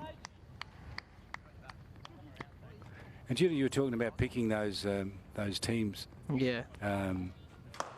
How much does fielding come into the thinking when you're picking a team, when you've got to pick batsman, bowler, wicketkeeper, the lot? What about good fielders? Does that count for much? Yeah, well, I've heard coaches speak about often, or not often, but sometimes, and probably more often than not, or yeah, I don't know, but sometimes a decision does come down to who can field better. You know, someone might be same at batting and bowling, Sure. but then it comes down to who's the better fielder. Oh, he's got hold of that. That's a big hit. That's a big 6. I think it's gone all the way. No, it's 4. Yeah. Landed inside. Great shot, though. And didn't put any effort into it, just landed into it and tonked it. Yeah, and that's a brilliant shot from Dylan Hunter there. And Here it is again. Look at that go. Yeah, just a metre inside the rope. Edward 6, Hunter 8, none for 14 of 2 overs. Yep, and Dylan Hunter, he's had a quite a good season up here playing for the Waratahs. He scored 116 not out in one of the games, and then in another game, it was a T20. He scored 114 not out off 70 balls. So this is his position. 114 off 70 balls opening the batting. Wow, that's a good innings. Yeah. Here's Edwards. Gets this on the stumps and works it away. Out to square leg for a single. That's quite impressive. So 2 quality batters in at the crease at the moment, and this could be dangerous. They definitely need an early wicket here. Yeah. Would this be their normal opening pair? I mean, Edwards opens, obviously, but does Hunter normally open with him? I'm not sure. I think they've mixed up the order a bit, the Cyclones, over the campaign, and yeah, I will. But Larkin, we know, will bat at 3. I mean, he's a class act, isn't he? Yeah, most likely to bat at 3. But yeah, last time they went with Jack Edwards and Keegan Oates, but Keegan Oates, he's gone back to Tasmania, so that opens up a spot and an opportunity for Dylan Hunter here. Okay. So Hunter on strike now. And there's an appeal. Not sure what that was all about. They're going to get a couple. Yep, good take there from Jilks, and good appeal there, but I think there might have been some bat in that. We'll see the replay. Yeah, maybe even impact outside the line. So Matty Jilks was the wicket keeper. It's the fielding by that man who made all those runs and batted so well, Nanganaga. But here comes Hammond bowling to Hunter. Yes, so Jilks is a wicket keeper as well. Yeah, he is, and he's playing for the Sydney Thunder in the Big Bash. So you're a keeper and he's a keeper. It's a pretty specialist job. I mean, back in the old days, you had to, back in Wally Grout's day, and those Gil Langley and those guys, you had to be a keeper. You didn't have to be anything else. You didn't want to drop any catches. You didn't want to miss any stumpings. These days, you've got to be able to do a bit more than that. Yeah. And I think this all happened when people like Alan Knott and Rod Marsh came around. They could bowl him. Absolutely bowl him. And so they changed the whole responsibility for wicket keepers. They had to be able to bat as well. I just say, so there's a wicket here. That's Hunter that's out, bowled Hammond. Yep. And 4-10. yeah, it looked like Dylan Hunter just fell across his stumps there and opened up the leg stump, and Matt Hammond was all over it. Snuck one through, and it's knocked over the stumps. It is Larkin, as we thought. Good to see him come out. He's a class act. I like watching him bat.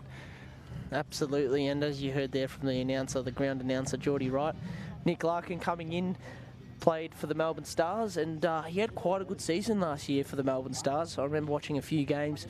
He did put a few good scores together for them, so he'll be looking to continue that. And wow, this is like Brendan McCallum and Chris Lynn, the Big Bash brothers. Yeah. The Strike League brothers. Right. What do you reckon? Yeah, they're pretty good. Yeah. We got two of the good ones together then. Edwards and Larkin. I don't think. Yeah, and don't think we're going to find a better batting pair in the Strike League. Maybe not, as the side screen just gets moved here. Right, well, I've got to say I didn't see them in your All Stars 11 top 5, either of them. Oh no. Oh, I'm already coughing some flack for picking this team. Oh. Zufferson bowling on, worked it off the hip, out past square leg. This might go all the way. Good chase out there by Kellaway. Stick to my guns though. I'm picking the best 11.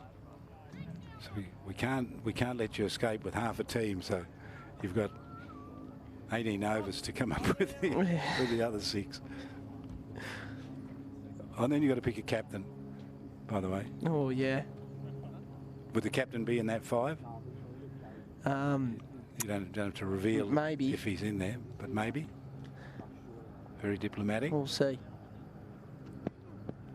Well pitched up this outside the off stump and worked away for a single down to mid-on.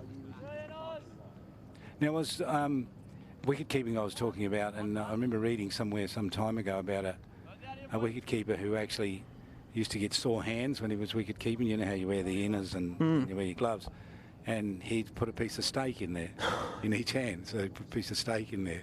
So would you ever think of doing that to protect your hands if they were getting sore? Oh, inside edge. Yeah, look, Charlie, that I can't believe that someone would actually do that, but I'd be way more inclined to eat the steak. Well, it's part of the tenderising process, you see, at the end of the day. But you'd probably get a sponsorship from a good butcher shop. Well, yeah, you might actually, and that would make the headlines. So it'd be good for the butcher shop. Yeah, it would be. They'd probably be happy to sponsor that. Some bolt down the leg side. Good take there from Jilks. Yeah, Jilks diving out to the left. Yeah, I don't know if I'd put a steak inside my hands, but it might good cushioning. Yeah. Especially if Well, try it sometime when you're home when like no one's around. I reckon. You just put it in and get your brother to throw the ball at you a few times and see what it feels like. Yeah. Oh, that's well bowled.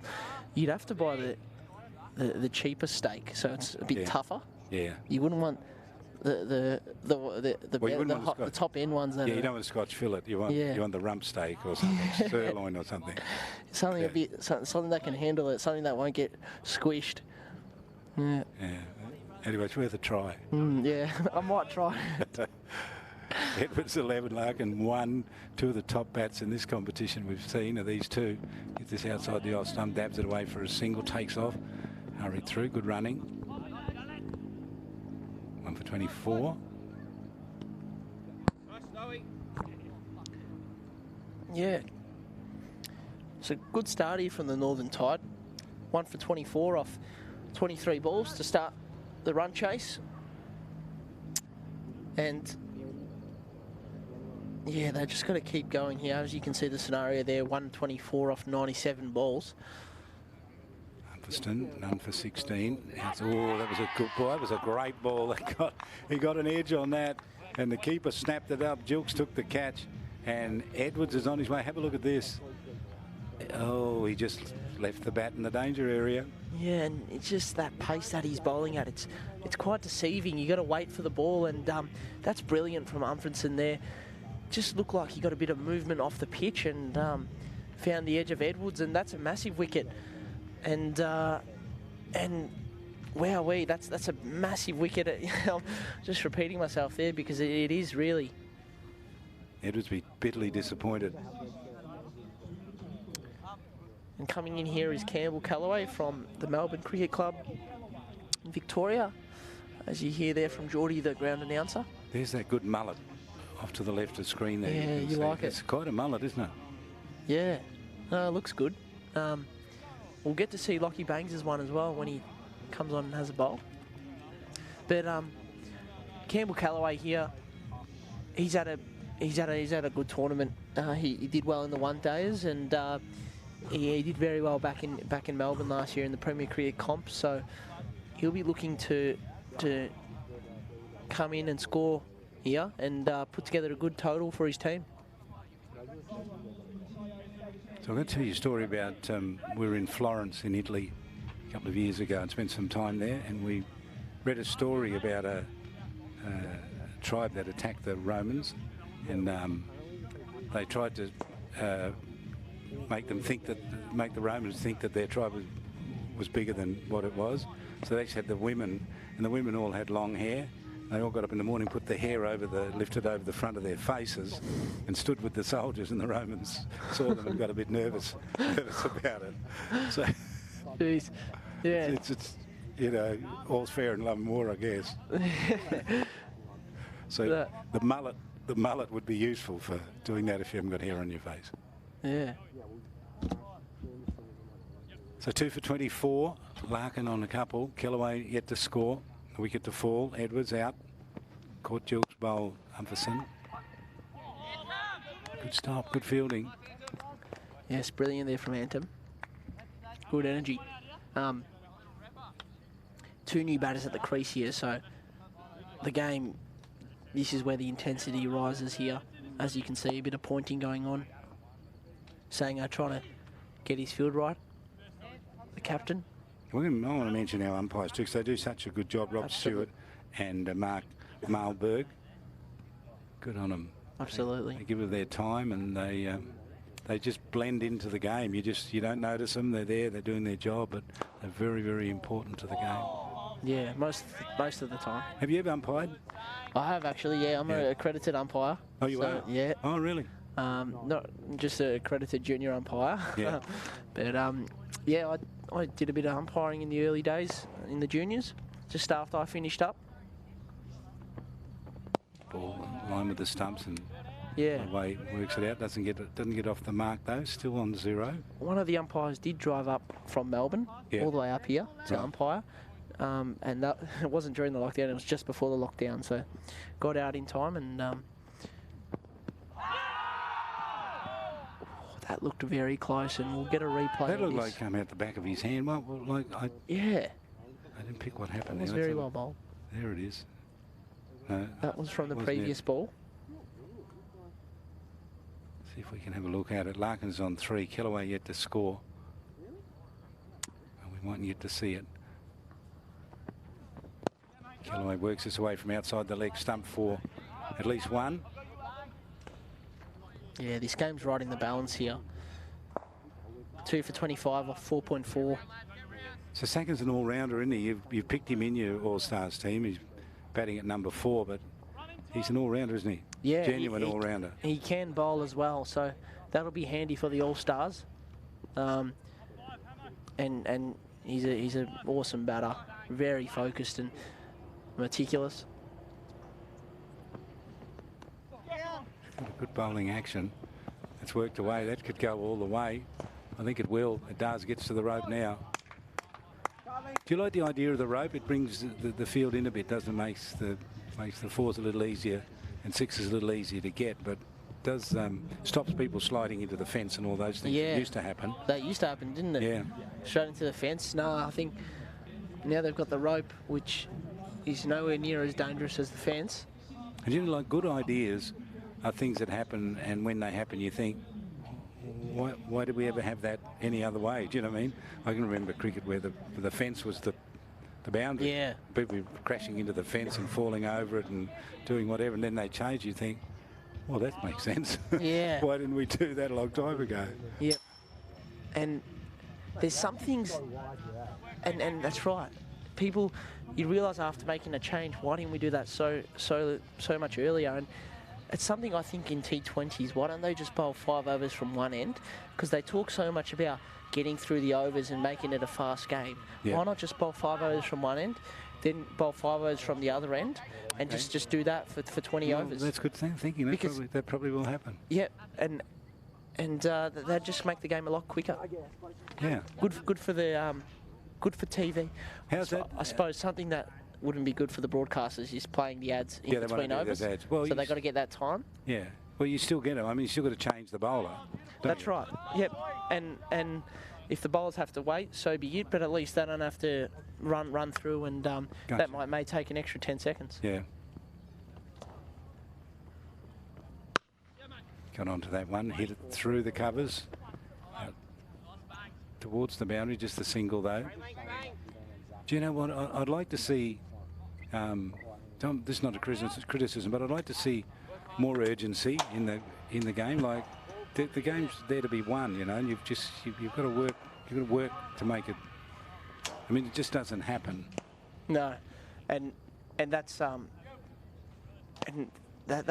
that's what Matthew Gilkes did when he came out and batted. Yeah, he did exactly that, didn't he? Yep, and you know that they were 3 for 44 after 5 overs. They're getting 2. Yeah, they'll get 2 out of this. It's good running. And smart batting there from Nick Larkin, working himself into the game. And as you could see there, he didn't really take much of a risk there. Just smart batting, identified the fielders and where he can pick up a 2. Well, I learned a long time ago not to predict things in cricket, but Larkin looks like he's going to make a reasonable score here. And it will need someone to make a decent score to chase down that 148 for the record, for the victory. Beautifully fielded. Yeah, certainly. He will play a major part in this game, and who goes on to win. Now, this all-rounder is really tough to pick in the All-Stars. Oh, okay. I'm trying to find you an all-rounder here, Charlie. All right. And it's not easy. Where are you going to bat the wicket-keeper? Because it can be you. We need to speak about the wicket. No one's going to argue. Yeah, no, I've thought of an idea on how we're going to pick the wicket-keeper. Okay. I might even... 2 for 30. Let's get an update on that score. 2 for 35. Off 6 overs. Yeah, Larkin on 10, Kellaway 3. So, the Southern Storm, when they... Sorry, not the Southern Storm, the Northern Tide, they were 4 for 54 after 6 overs. So... Yeah. The brakes were put on by the spinners, wasn't it? Yeah. Remember when the spinners came on mid-innings? They pulled it all back. Yep. So they were slightly more wickets compared to the City Cyclones. So Cyclones setting themselves a decent platform here. So these two have never played each other in this competition, have they?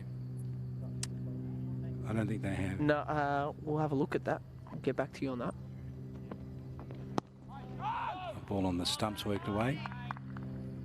Yeah, first time they're facing off tonight, and they'll play each other again on Thursday. And something we do need to talk about is the ladder and what the situation is. Yes. Well, your team, the Desert Blaze, are in fairly much a prime position to get its spot in the final. Not guaranteed, of course, but you're in a good position to do that. Yeah, absolutely. We got good percentage, which is good, and we're equal in wins with the Southern Storm on 2 each. And you play them tomorrow? We do, yeah. Another big game. So if you win that, you're in the final. Yep. Whoever wins that will go through. So Sanger bowling here. So you get any closer to that all-rounder? Yes, I'm just getting... I think we're going to go with the keeper first, pick that spot, get that out the way, and I think I might bat the keeper at 6, whoever the keeper is. Oh, okay. All right. Well, Jilks would have a chance, surely. But are you picking purely on... That's a great 4. That's a good shot. Goes to the rope for 4 runs. Yeah, it's going to be runs and... That's a good shot. A sweet shot, isn't it? All the way along the ground. Callaway gets that, takes him up to 7.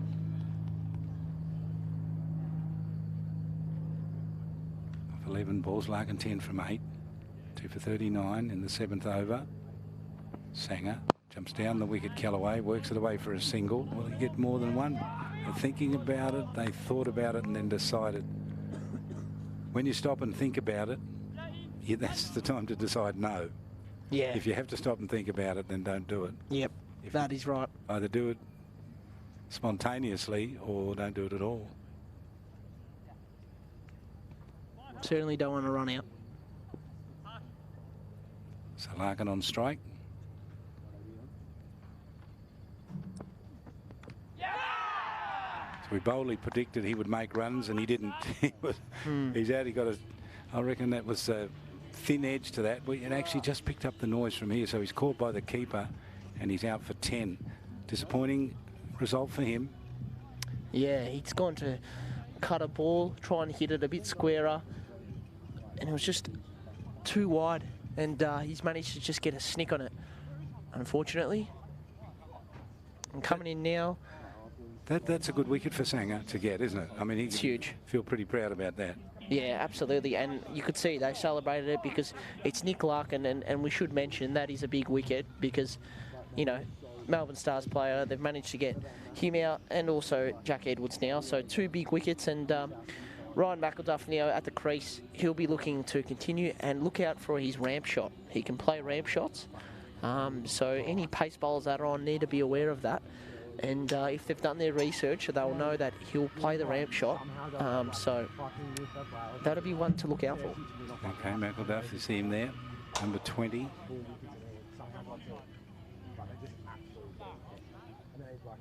Callaway, he's on 8.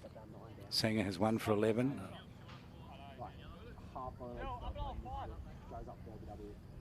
This is McPhee now. No wicket for 5 off his first over. He's going to bowl to Callaway.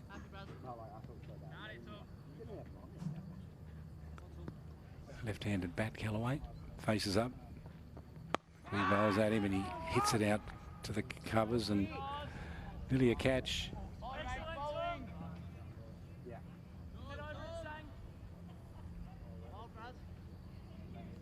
A little bit uppish, wasn't it?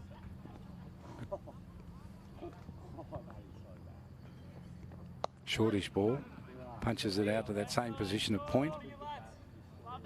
And get a single.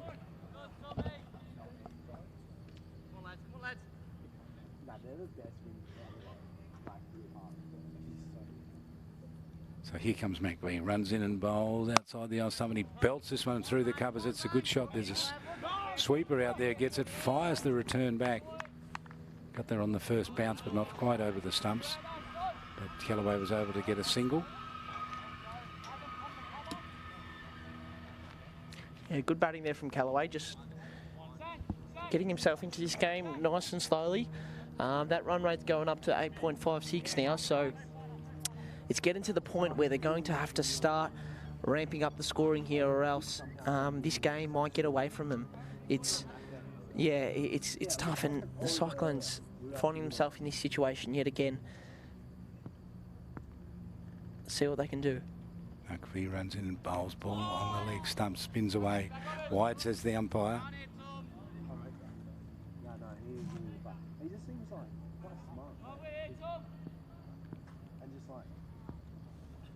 McPhee again runs in, and it's the same as the last one. It was wide again. That was a lot wider than the previous ball.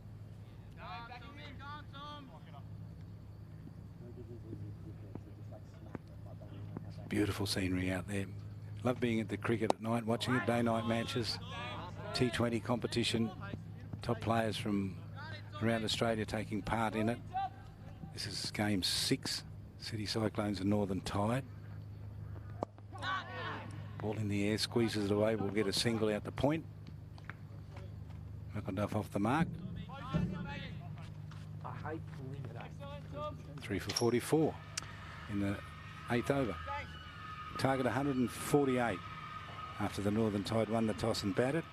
8 for 147 on the back of Jilks made 34. Naganaga made 30 and Hammond 20. Away, dabs this away. The vacant slip position takes off. We'll get a couple at least. Might even get 3. Looks like they'll get it. Yep, they're going to turn around for 3. You ever got a 5 when you're batting?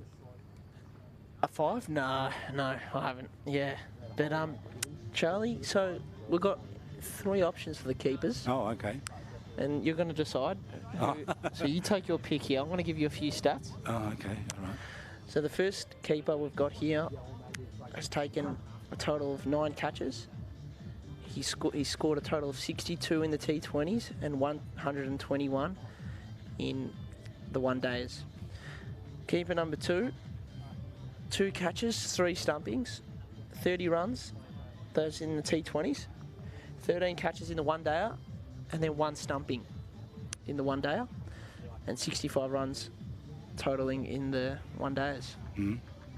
Keeper number 3, I hope you're keeping up here. Yeah. 4 catches. Now, this keeper has played less games compared to everyone due to an injury. 4 catches and a stumping, 147 runs. No, well, I'm a bit interested in that one, I think. The last one. The last one? 4 catches and 147 runs in less games. That's the... Yeah, hasn't played in the T20s. Right. So just missed 2 games. Okay. Well, on those stats, I'd probably go for number 3. Zach Sleeman. Really? Yep. Who were the other 2? Matthew Jilks. Yeah. And then I had myself in. Oh, oh, you trapped me. Should have gave me a clue. No, all good. That's and well deserved. Because I'm not a selector, you see, of this team. Yeah, no, that's all right. You had the stats, all good. 3 for 48. So who is it? So Zach Sleeman. Zach Sleeman. Yeah. And then the all-round is a tough one, and that's been hard to pick. We're just working on that one still. You know what that's called? Getting me to pick, that's called a hospital hand pass in football. Yeah, it's like getting you to bowl, maybe getting you to bowl the last over when you need 4 runs to win or yeah, something. that's right. It's tough, yeah. And I've got an injured back or something. Yeah. Oh my goodness. Now I'm feeling bad because I would have had you in there, really, in all honesty. Oh. No, I've seen you play. And I thought, yeah. well, you know, you're as good as any of the other keepers, better than most. No, it's Mind you, I haven't seen Sleeman play, I must say. Yeah. But does he qualify if he's not? But we're picking it from the T20s, aren't we? Oh, well. If he hasn't played T20s, well, how can he get in the team? I think he's got to come out. I'm lodging an appeal. I'll have to take that to a few high members of the selection panel. Okay. Just to get it approved. But that's a nice sweep shot there from Campbell Callaway. Yeah, it's a good shot. It is, isn't it? Hit it so fine. It's raced away. So do you know the regulation shots in normal cricket that before T20s and ODIs come along, they seem to have, I mean, some of them stay, but, you know, the leg glance and those, you know, those sorts of, the shots that, you know, they seem to have not get played. Is there no room for them?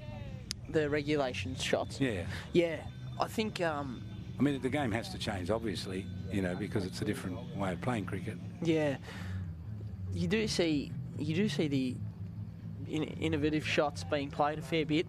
Yeah, and it changes from batter to batter. Some players don't don't play reverse sweeps, ramps, and all that. Most just stick to the traditional shots. But yeah, there are a fair few that will try different things and be creative. But here comes Lockie Bangs, and I don't think we've seen him bowl yet today. So no, it's his first over. And we'll get a look at that mullet as well.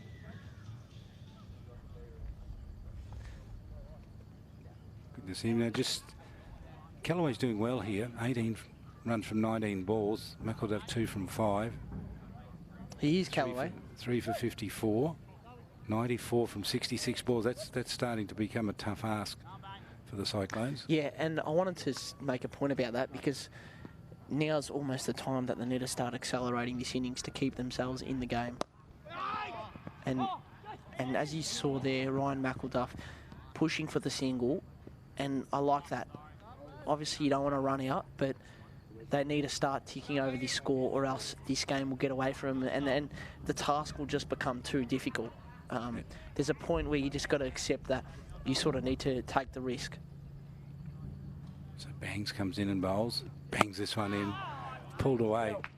Good looking shot too. Will race out to the boundary for 4.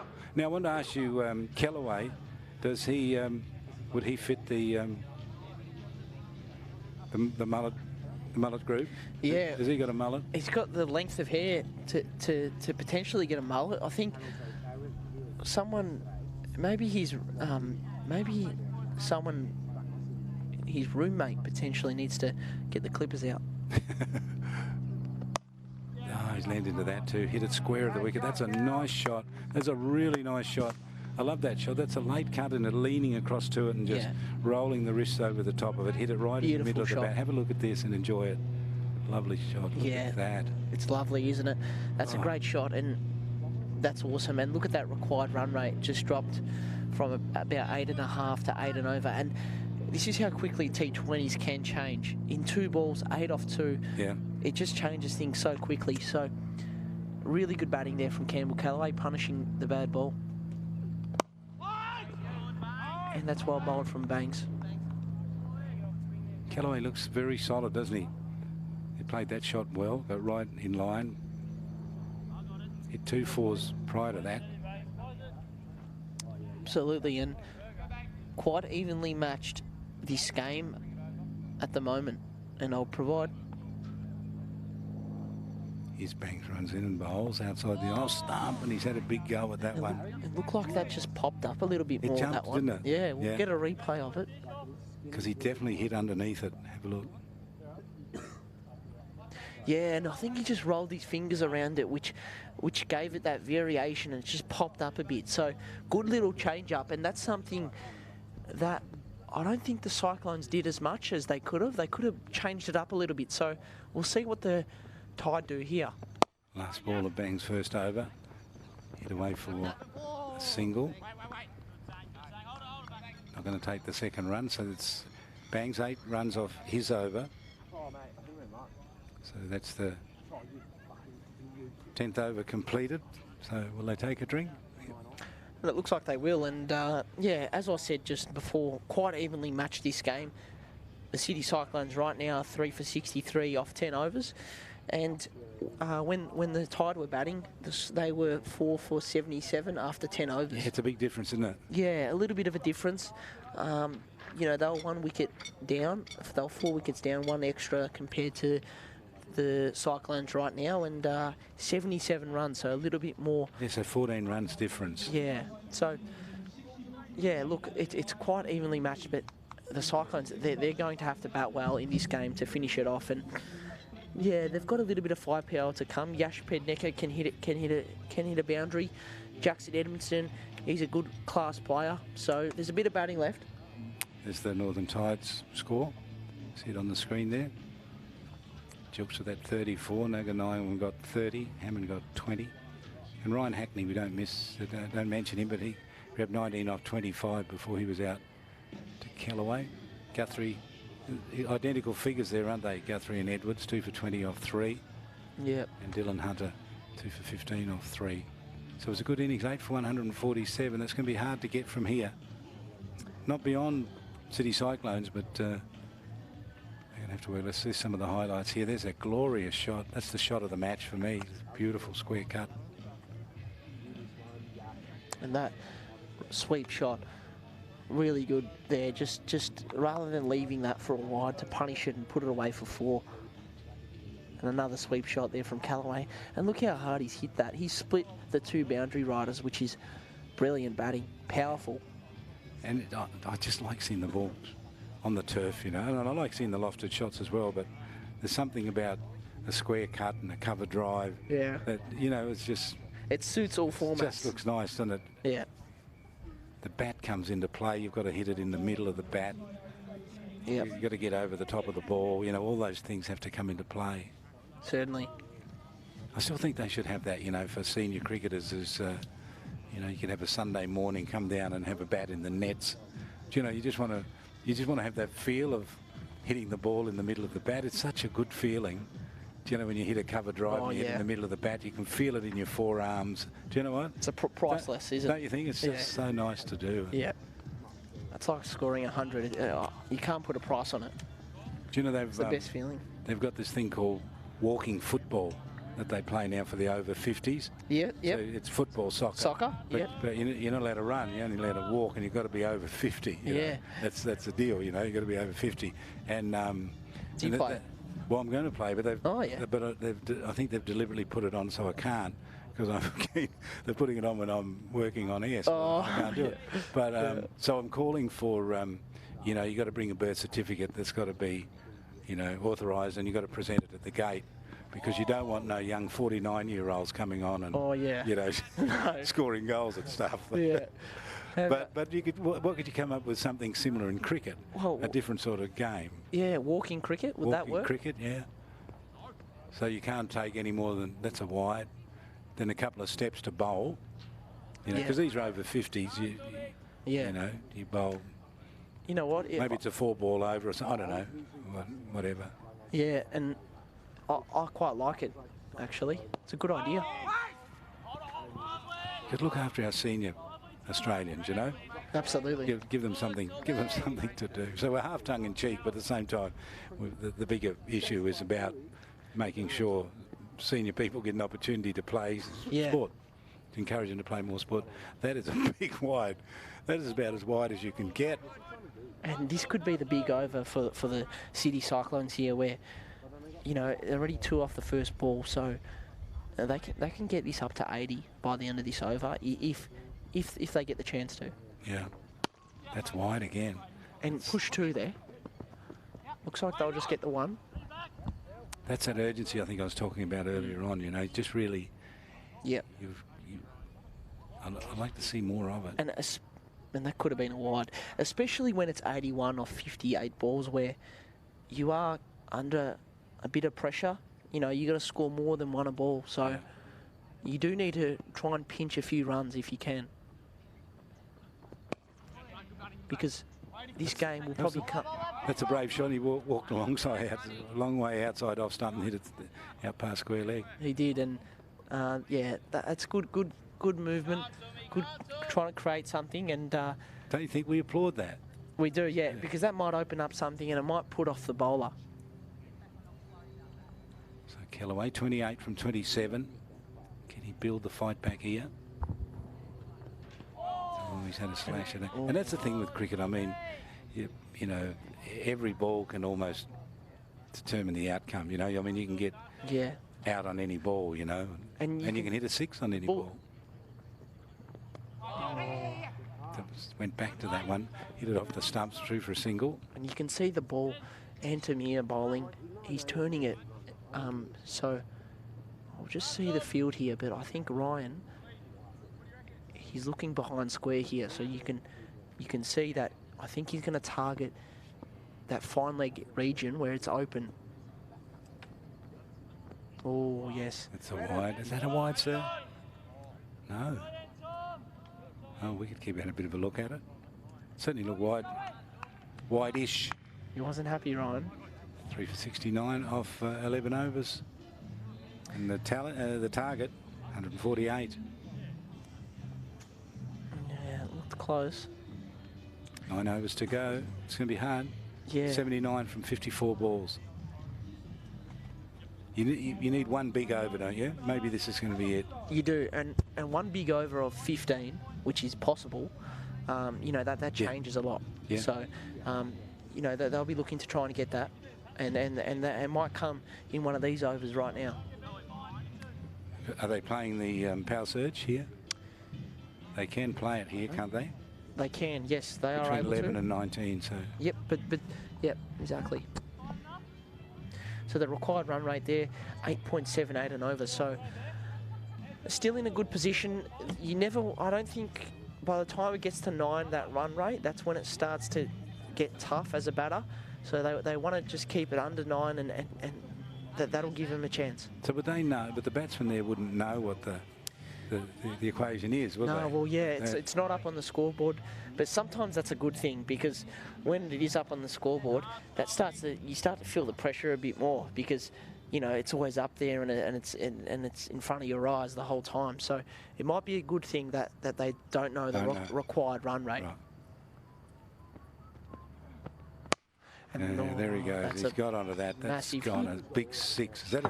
That's gone on the roof.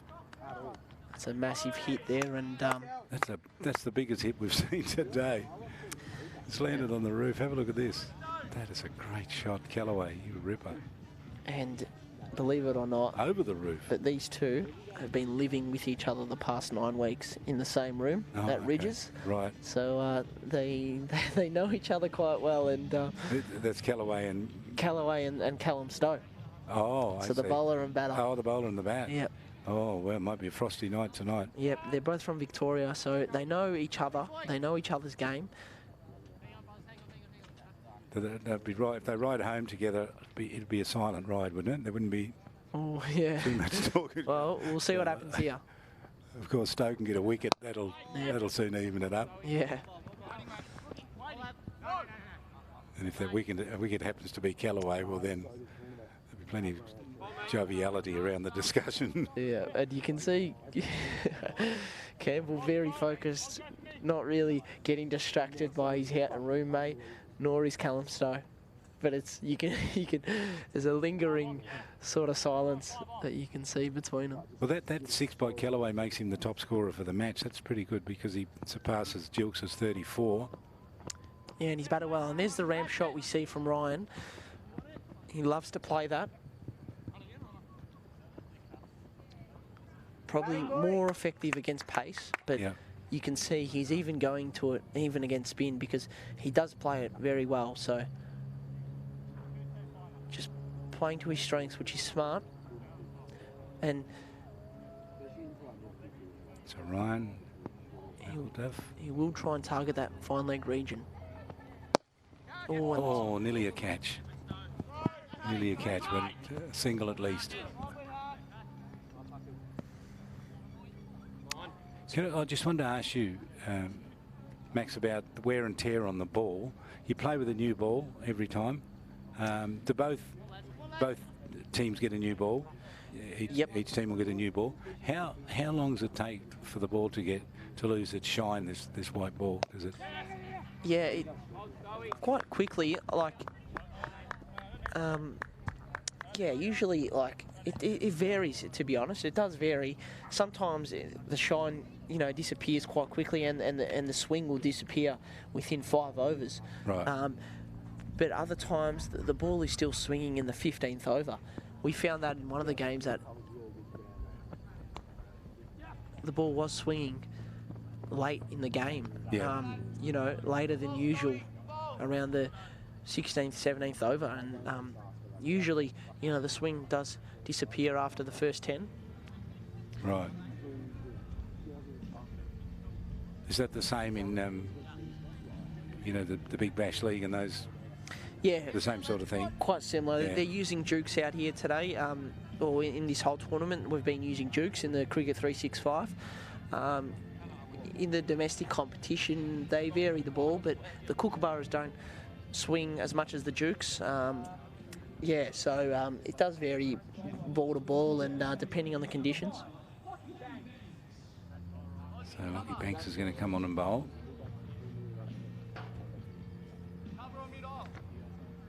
to the 2 number 5s, Lockie Banks and Duff.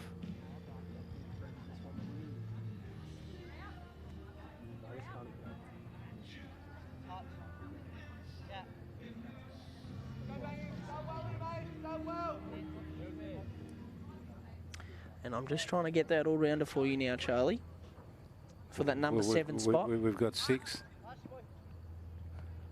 I'll run through them after this ball. This is the All-Stars 11, picked by Max Hatzoglu, our specialist selector. That's gone through his hands. Oh, no. Has that gone for 4 as well? That has gone past the fielder, backing up the stumps for 4. So that's 5. So there's the 5. There's the 5 we were talking about. You rarely see, you've never had it when you've played? No, I can't remember having it, and I'm quite certain that I haven't. Pretty rare, isn't it? Yeah. But that's big in the context of this game. And look at that run rate. The current run rate is 7.07. But it's going to be interesting to see where that required run rate is at. Yeah. And well, they picked up 12 runs in a couple of 2 shots there, didn't they? Well, 11 runs at 6 and a 5, didn't they? Yeah. Not. I mean, they weren't successive balls, but I'm just saying that that's how you can turn the game around. Oh, yeah. Some big maximum scores. I think we're in for a good finish here. Yeah, I think so too. 3 for 86. This is the 13th over. 707 the run rate. 148 the target. Kellaway 37, batting so well. And I will give you the all-rounder. Yeah. And it's Jackson Saka. Plays for the Southern Districts up here. And Jackson Saka. How do you spell that? ISS. ISAKKA. Saka, yeah. And that might even race away for 4, and it has. So a great boundary there to Campbell Callaway. So he's leading the charge here, isn't he? He's top scored in the match, as we said before, and going on with the job. And yet again, he's done it again. He's split the fielders, hit the ball so firmly, and it looked like a little bit of a miscommunication there between the fielders of who was going to go for the ball. But wow, this has been a good over, hasn't it? And look at the situation here, 58 off 45 balls. This game is quickly changing. And guess what? They haven't even taken the power surge yet, so they'll get the chance to take the power surge. But I tell you what, a wicket here for the Tide will bring them right back in this game. His bangs. Kellaway works it away for, I think, of 2, but no, decided on 1. Just on Jackson Saka, he took 100 and he scored 145 runs and took 7 wickets in the one-day competition. And he's continued his form in the T20 competition, and he's a great fella as well. So really good to have around in the team, and he's had a superb time up here in the Northern Territory. He's also done well in the Darwin Premier Cricket competition. Duff gets us wide down the leg side, very, very wide down the leg side. Yeah, and the game is starting to change here, and you can sort of see that sort of in the body language of the Tide here that this game is really changing here, and it's been a superb innings from Callaway at 42 off 35, and McElduff has been a good support, and they might pick up 2 here. Just a slow shot. No, they thought about it, but didn't. It's a shorter side on that way, so on that side, so the fielders get to it a bit earlier. But you know, I think when you're bowling, it's not a bad tactic to bowl 1 wide down the leg side and 1 wide outside the off stump. Do you know what I mean? Like, because the batsman is going to have no idea where the next one's going to go. Well, it's funny. Was it Fred Truman that said that? Yeah. It said that. I don't know where it's going to go. How's the batsman ever going to know? Yeah. Well, recently I did hear. That's a great shot. That's split them again. This charge has come, and Kellaway has been just sublime, hasn't he? He's been fantastic. And you can tell he loves that cut shot, doesn't he? And he plays beautifully, them, hasn't he? Yeah. That's brilliant batting, and he's almost on 50 now, so he's done a superb job here, Callaway, and they're getting closer to this target, and you know, they've sort of overtaken, and they're ahead of this game now, the City Cyclones. at this stage of the game, the Northern Tide were 5 for 90 off 13. So 7 runs ahead and 2 wickets less than where the Tide were at. So they're in a good position here. They were 3 for 40 when Callaway and McElduff come together. So they've put on 57 runs. Yeah. Which is a wonderful partnership, isn't it? Absolutely. You know, superb, and it has been a very good partnership, and Callaway has batted superbly. And I'm just looking forward to seeing what the scenario is here, because this is certainly in favour of the City Cyclones, and it's been a seesawing game. Gilks came out at the start and whacked them, and then the Cyclones brought it back. Here's McWee. Well fielded there from the captain, Jason Sanger. Now we still need 4 more players in the super team. We do. The All-Stars 11, picked from the players that have played cricket here in both forms of the game, or you're just picking them from T20? ODIs? No, we're picking them from both. Yeah. Yep. So Okay. we're the whole cricket 365. Yeah. It would be Oh, that was right on the chance here. stumps. Right underneath it. It's going to be out. That was not a good shot. It was a disappointing shot from McElduff, who worked so hard.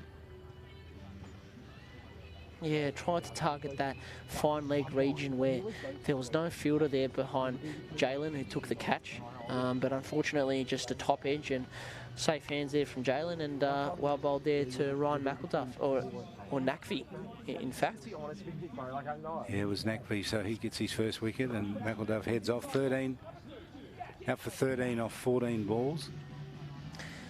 And the situation was 85 off 60, and now, as you can see there, 51.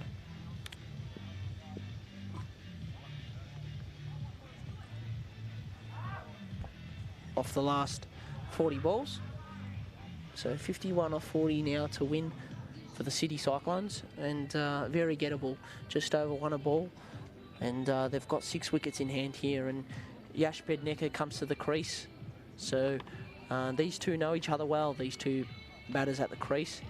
Yash and Campbell Callaway, they've played a bit of pathway cricket together, and here they are at the crease looking to finish this game off for the City Cyclones. So certainly Callaway deserves a half century. He deserves a 50, doesn't he? He's 1 stroke away from it. Absolutely, and he's done well in the previous T20s that he's played, and yeah, he certainly deserves a good score here. So he'd be hoping to finish the job off here for the City Cyclones. So see lots of scores, Max, between, not lots of scores, but many scores between 50 and 100 without actually getting into the 100. So in this form of the game, but you do get hundreds in it, don't you? But we haven't seen, the matches I've seen, I haven't seen 100 hit by anyone, Yeah. but I've seen scores between 50 and 100. Yeah, and that's gone through the gap. That's going to go all the way. Oh, no, they might get to it. No. All they did is good effort. It is quite hard to score 100 in this format with only 120 balls. You know, 20 overs, 120 balls. It is quite hard, but when you see it, it's amazing. Yeah. When was the last one you saw? Tough. It would have been in the Big Bash. Yeah. Just trying to remember. Callaway 49 now. He's off strike. So a good opportunity here for Anthem and the Northern Tide to put a few dots on the new batter here. McVie has a wicket, 1 for 21. He's in his 4th over, wide outside the off stump, reaches out for it's a wide.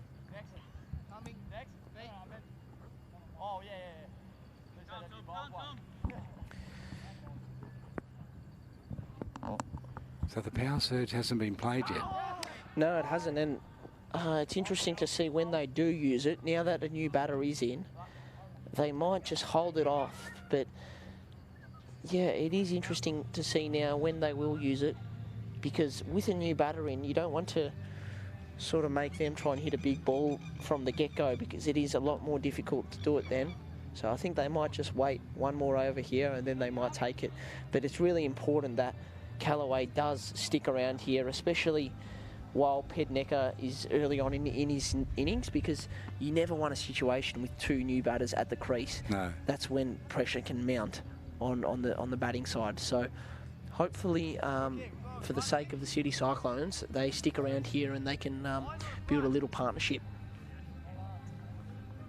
Well, they want to get rid of Callaway. They don't want him there for the power surge. So they can play the power surge anywhere between overs 11 and 19. Obviously, you can't. They're not going to let you play it in the last over of the match. Yep. So this is 14 overs gone. So it could be as soon as the next over, the 15th. Certainly. So it could be 15 overs 15 and 16.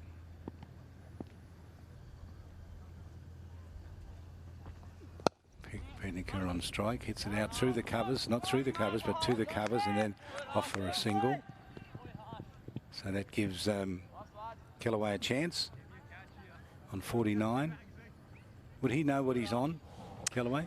No, I don't think he would, unless he's had some sort of drink run out to him. So I think he doesn't know he's on 49 here. A friend of mine was on 95 playing cricket, and I said, I was a captain, I said, take him out a drink and tell him he's on 95. Went out and told him, and he got out next ball. He come off, he was furious. See, some batters that was like 20 years ago. I hadn't spoken to me since. No, that's not true, but he said, I don't want to know. He was batting so beautifully too. Some batters like to know and some don't. Yeah. This game is certainly right in the balance here, and yeah, every dot ball counts here.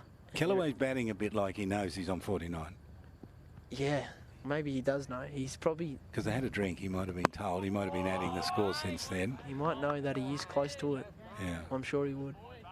Does it mean as much to get a half century in this level of cricket, or is it's a bit of a given? Yeah. That people do get them. I think it does mean a little bit, but I think, 49, you shouldn't feel too much pressure. Yeah. Well, he might be feeling a bit at the moment as he face bangs. And those two shots suggest that he's just losing his way a little bit, as though he knows. Yeah, you're right, Charlie. He's giving himself some room there. Now he's going to have a chat with Yash. You're on 49. So I wonder what that advice would be, just to stay relaxed and stay calm, and that would be the right advice here, because this game is certainly within... In reach of the batting side here. Correct, eh? correct. It is. That's his 50.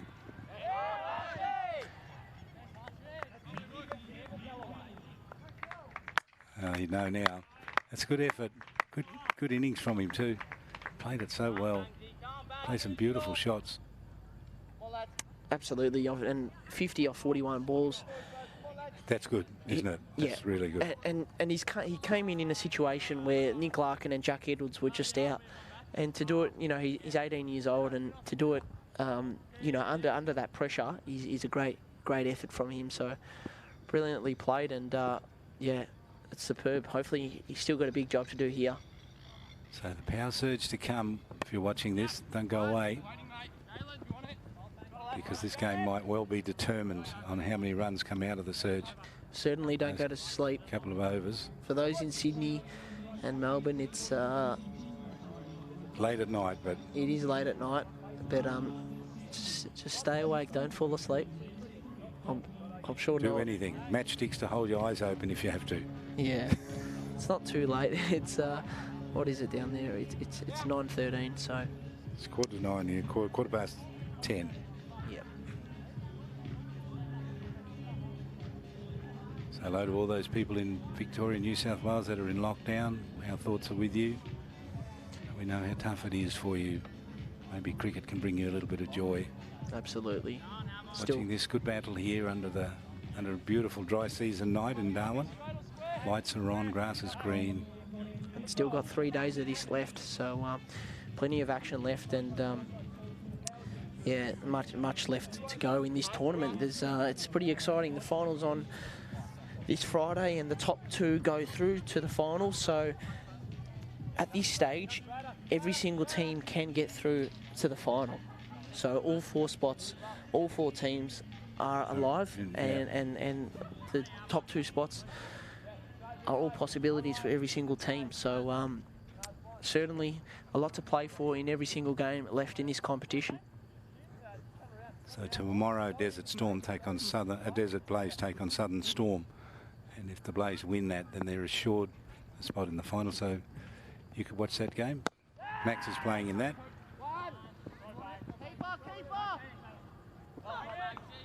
Whips that return in. Great throw, wasn't it? Yeah, gosh. So we're up to the all-rounder. We've still got at least 4 to pick, and we're running out of time. Well, so the All-Stars are Mac Wright, Hayden Kerr, Hugo Burden, Jason Sanger, Josh Kahn, Zach Sleeman, and Jackson Osaka. No one would disagree with that. And if you do, give Max a call. I'm going to have to put my phone on Do Not Disturb. Yes, I will give you a few names shortly. And I'll give you one of them right now. Noah McFadden. He's taken 9 wickets in the one-day comp, and that's a beautiful shot from Yash. Oh, look, it's a golf shot. It just sat straight up, didn't it? You wanted it to bounce on. It didn't. It deserved a 4. That is remarkable. That is just landed on the green. Yes, stunning shot. Watch this. Clunk. Cheated of a 4 there. Now he's gone after it again. And there's a fielder out there sitting underneath it and takes the catch. That's disappointing. Was the surge on then? No, it wasn't, was it? We didn't see a signal from the umpire. But that's the risk you take. If you leave it too long, you're going to have a new batsman coming in. That's right. When really you don't want that. Sorry, who was the number 8? It was Noah McFadden from Queensland. Noah? Yep. MC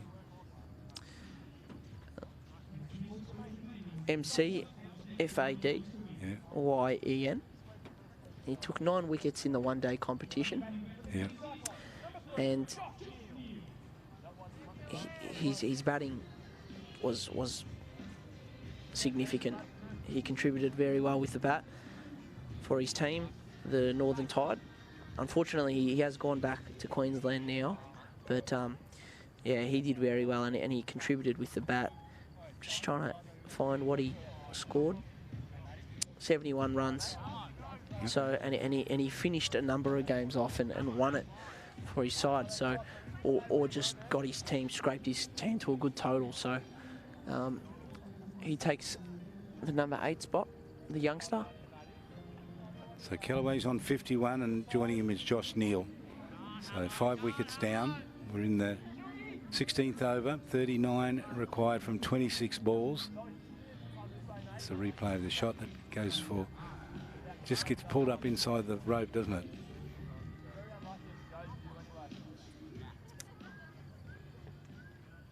So Kellaway's on strike. He's on 51. With him rests their chances of winning here, you would think, for the City Cyclones. That's what you're going to get from him. That's a fantastic shot. He's in red hot form. He really is. Oh, and that's a lovely shot. He's absolutely whipped that off his pads. Lovely sweep shot, and he's putting his team right in this contest. Required run rate there, 8.4, and look, they're looking good here. They might chase down the 147 that the Northern Tide scored. Do you know what I was thinking with this team you're picking? There should be a wild card. So the player of the match from here can actually get into the 12. Yeah, okay. Do you reckon? I don't mind that. Yep. Who is the player of the match? You select who that is. Yep. And he gets in the 12. Yep. And I'll give you the next player, and that's Corey Rochacholi.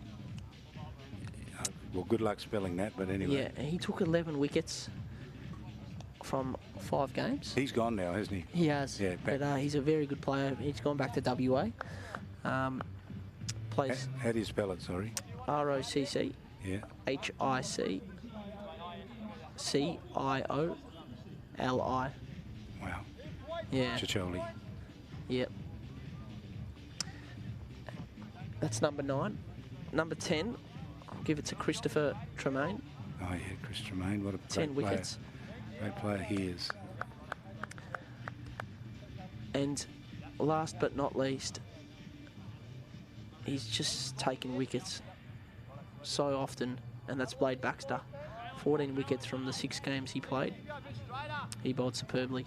So Well done. That's, rounds out. so that's your 11. So, and then the player of this match, you'll select, and they'll fit the 12. Only issue with that is the player of the match might potentially be a player that's already in the team, but we'll see what happens. Oh, okay, I see. Might not be, to be honest. Yeah.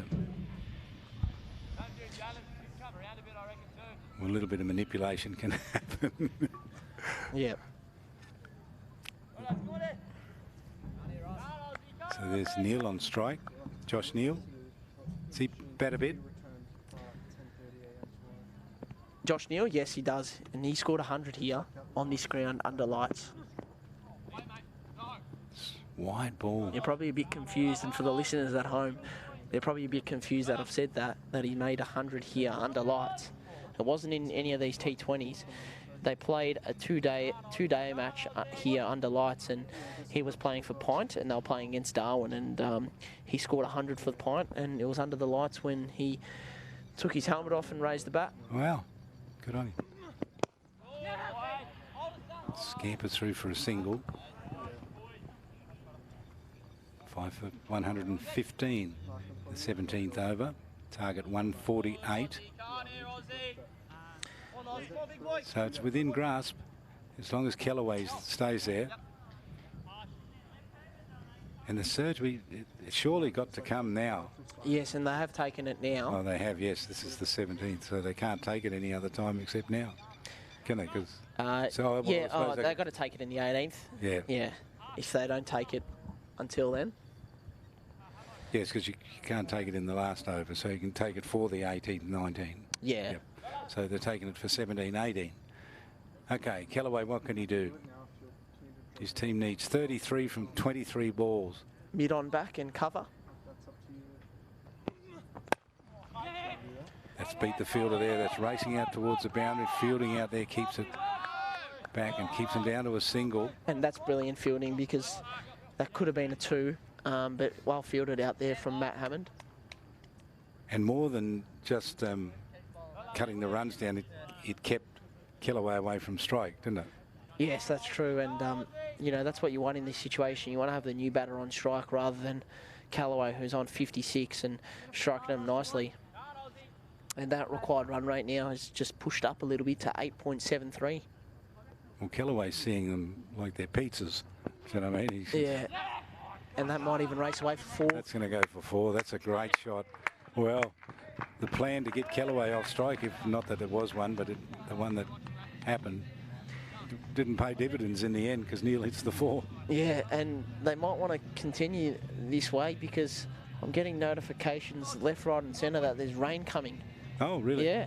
So well, we got Duckworth Lewis, but that'd be irrelevant because. Yeah. Well, we've got the radar up here, and there's plenty on the radar. So we might need to get these runs quickly if they want to finish this game.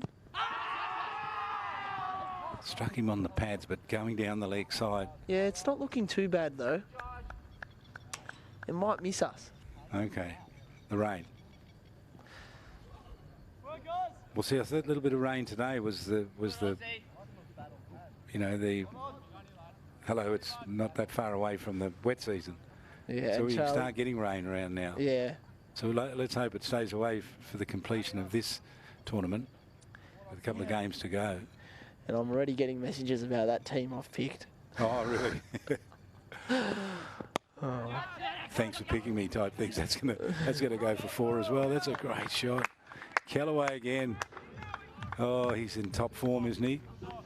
He is, and because he's not in this team that you picked. So if he becomes player of the match and the way he's going, correct. he's got to be a chance. And I was looking at his name while I was picking the team, and he could have easily been in it. Oh, really? Just like a number of other players. Yeah, well, sure. Yeah, there's been plenty there that could be in it. Very tough to pick.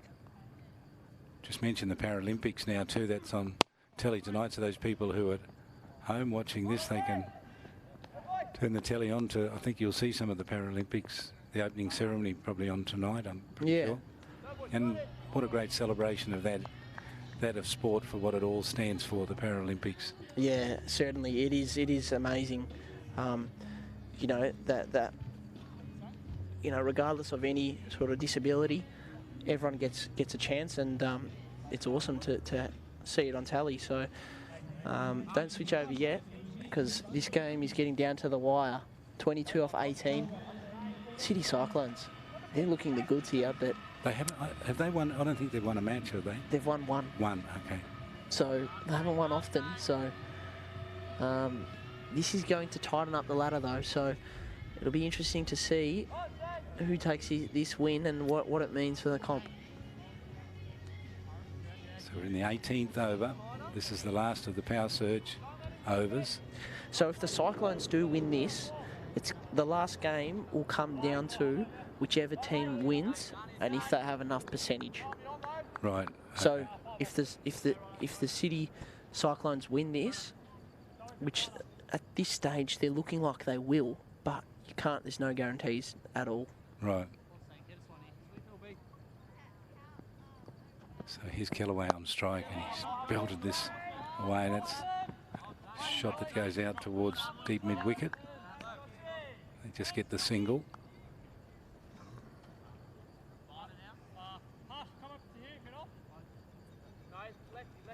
Bit of talking, bit of yap going on out there. It was always good. They're living the moment, aren't they? There's so much on the line here. Both teams in with a 50% chance, I reckon. Because Kellaway's the difference. If they get him, then I think the City Cyclones might find themselves in a bit of bother. But as long as he stays there, they're a better chance. Yep, absolutely. And Neil's doing a great job here, 6 off 3. But you're right. If they get Kellaway out, this game could go right down to the wire. Even if they keep Kellaway injured, but just manage to have him off strike, it might even make a difference. This ball toss, full toss on the leg stump. They got 2. Good running. Well done, Neil. He wanted 2 from that. And you need to get him during the Power Surge over, don't you? You've only got 4 balls left. Yep, absolutely. And 19 off 16 now, so 4 balls left in this over. That's a good dot there from Sanger, well bowled. Good dot ball. So Sanger's on. He's a wily cricketer, isn't he, Sanger?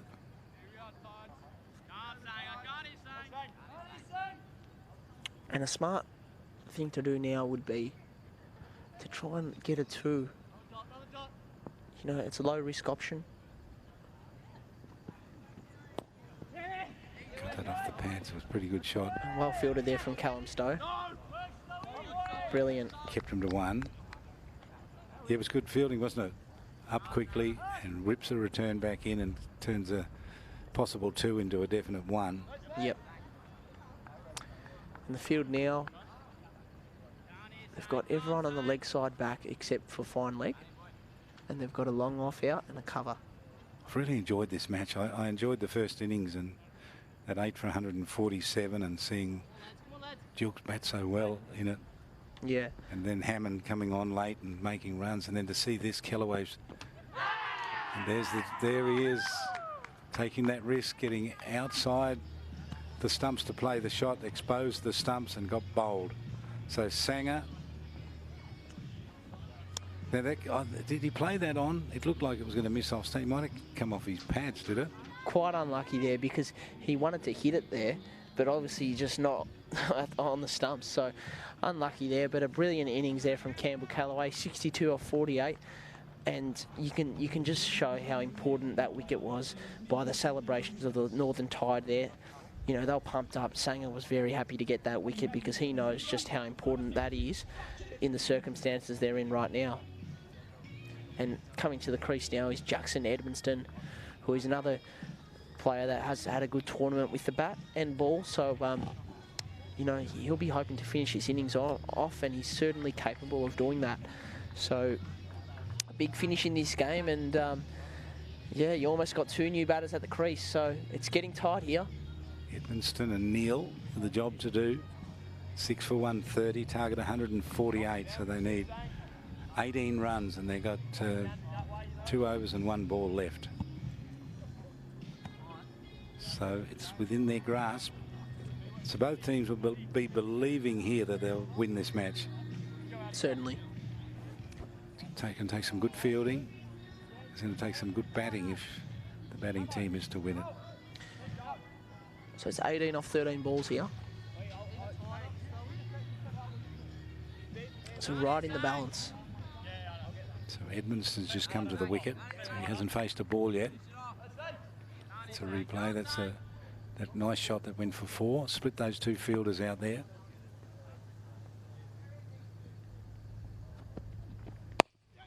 Now this is an off drive for 1.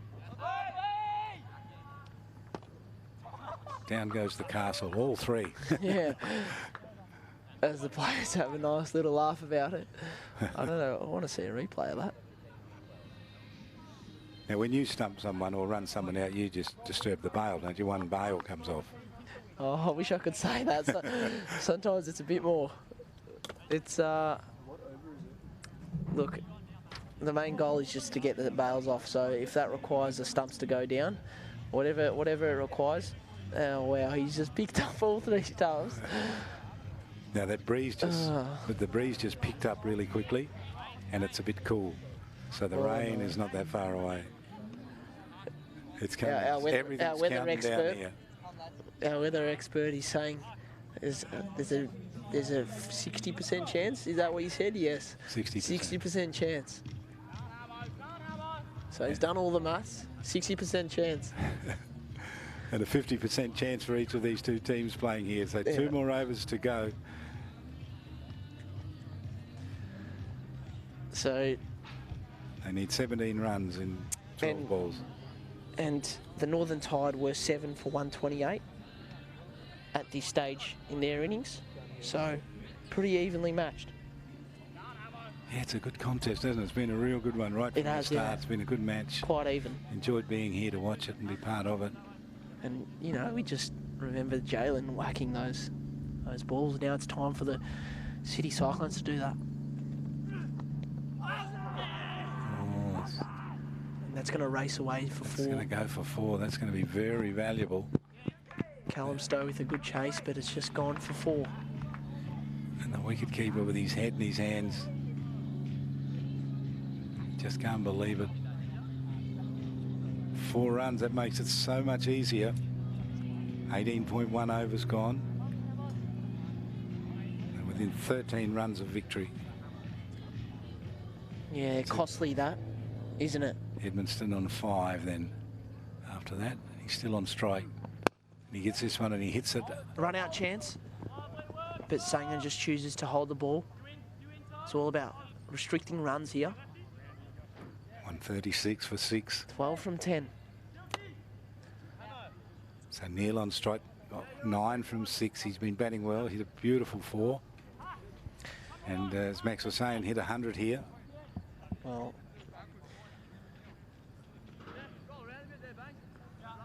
it's getting slightly cooler here as we can feel the breeze just coming by. That rain is a chance of hitting DXC Arena. So in comes Hammond. Bowls and he plays. Reverse sweep, didn't get to it. And, interesting option there. I can see why he's playing it with no one on the boundary in that region. Now he gets it out that way. Oh, that's going to be 2. No, just the 1. No, just 1. They cut it back. So 6 for 137. Great bowling here from Hammond. As you can see, his figures are looking quite good there. Less than economy of under 6, so quite good. 11 runs needed. 8 balls left. Jumps outside the off stump. Tries to hit it on the onside, but it rolled away on the offside for a single. And they can't do it in ones, can they? See, and it's so hard for the new batter here to come in and try and score, Yeah. like they've been previously before they came in with the batter that's in. So it's getting really tight here, and they're going to need to score. And that might be a 2. Get 2. Oh, there's a chance of a run out. And here we go. Oh, Wow. Didn't work. They missed at both ends. They missed it. There was a real chance there, but they mucked it up in the end. So they're going to need 10 off the last over, as we see the replay here. And there was a bit of miscommunication between the fielders and the batters. Oh, gee. High drama. High drama. So the 19th over has gone. We're now going to the last over and 6 balls to come, and they need 8 runs to win. 6 from 8. 8 from 6. And Austin Umfrinson here is going to take the last over. So game on here. 10 off, 8 to win now. 8 to win, sorry, with that score update. So 8 to win from the last 6 balls, the last over of the game. Are you going round to the righty? So they can't get it in singles. They're going to have to fashion a couple of 2s or a 4 to put it beyond doubt. Yeah, they will need probably the right man to be bowling. He's tight, experienced. Yep. Field placing's all important. And that's what Jason Sanger's doing right now, trying to sort out the field. They can have 5 fielders out, so looks like they're going to have the fine leg out. Edmonston on 6 from 4, Neil 12 from 9, both of the Crete. Edmonston will face Hubbardston, who has 1 for 29 from his 3 overs. So the wicket he got was Jack Edwards. What a valuable wicket that was. Had him out for 11 off 9 balls. Score at that time was 2 for 24 when Edwards went. Larkin was the big wicket to get to. Sanger picked him up. He was out for 10 off 8 balls when the score was 3 for 40. So they're going with the third man here, cover out, mid on out, deep square leg, and Jason Sanger's coming down to the boundary now at long off. So there's a sweeper out there, deep cover. Oh. And this has gone down past the vacant slip, and it's going to roll to the boundary. It won't get there. They've got there, and they've cut it back to 2. Wow, and that could have easily been 4, but it looked like it was a slower ball there from Austin Umfrinson, so well bowled, and this game is right in the balance here. Yeah, good work by the fielder then to get around and cut that off. It was good work He had there. to run quite a distance to get there. So Edmonston on 8. And this is where fielding becomes really important, because the batters are going to be pushing for 2, so it's about who holds up the best under the pressure. Who's got the will to win the most? Who's got the best nerves? That's a big hit. Over the top it goes. That'll be 2. That's 4. That's 4. Misfield. A misfield, and it's gone for 4 runs. And wow, look at this. He got hold of it and he belted it away. A diving effort to get to it, wasn't able to stop it. And it went for 4. And that's where the fielding is vital, that the runs get stopped, and now the game changes where they need 2 to win from 4 balls. That's how quickly it can change. Yeah, indeed. Brilliant shot there from Jackson Edmonston. Under pressure, he's managed to find the boundary. So really well done to him, and the Tide now are going to have to bowl very tight. So Umberston runs in and bowls. And he dabs it, and they'll take a single. And that shouldn't have been a single. That ties it. That needed to be stopped there. And now the scores are tied. So this makes it interesting. the City Cyclones are looking like they're going to take a win here, and that'll put them equal on points with the Northern Tide on 4, and then the Southern Storm and Desert Blaze, they're on 8. So they're on 2 wins, those 2 teams. Right. And Northern Tide and Cyclones now are equal on 4. So that just tightens the ladder up more. Yeah. So whoever loses tomorrow night between the Desert Blaze and Southern Storm will be in threat of falling out of the final. Yeah, not getting a chance. Yeah. So. Well, that's such a big game for your team. It is. The Desert Blaze. Don't miss that tomorrow if you're. Yeah, and it's going to come down to percentage, because whoever loses tomorrow and whoever wins in the last game, it's going to come down on percentage on who goes through. Now, what happens if they get a wicket here? That would make it really, really interesting. Can we have a tie? Well, it would, and as you can see, the field they've set, they've brought pretty much everyone in, and you just can't give them a single. So you've got to be right in here. Oh, he's going to make sure on that. He's going to belt that to the boundary. That's a glorious shot under enormous pressure. Just stepped into. What a great last over from these 2 batsmen, Neil and Edmondson. Enjoy this shot. Look at that. That's just a fantastic shot to bring up the victory. And well batted there to Neil. 16 off 10, and Edmondson just as good. 13 off 7 balls, doing a great job as the covers come on immediately, just to avoid the pitch being rained on. So obviously tomorrow night's game is massive, and they want to get that game underway. All right, just run through these scores then, Max, if you would. Yeah, so in the second innings here, Campbell Callaway really led the way for the City Cyclones, scoring 62 from 49 balls, and that was a brilliant innings, really brought this game in favour of the Cyclones. So kudos to him, because without that innings, they wouldn't have won this game. So brilliant job from him. And that was after they lost a few wickets, so brilliant from them. Josh Neal, 16 off 10, as we saw at the end, hitting the winning runs. Ryan McElduff, 13 off 15 balls, did a good job through the middle, and Jackson Edmondson just came in at the end there and polished it off. Yeah, but a good effort with the ball from Matt Hammond, 2 for 24 off 4 overs. Same with Jason Sanger, taking 2 for 23 off 4, very similar figures there. Austin Umfrinson, 1 for 40, a little bit expensive, but you know, they tried their hardest, the Northern Tide, and Anton Nakvi taking 1 for 23 with a good economy there off 4 overs. And who's the player of the match?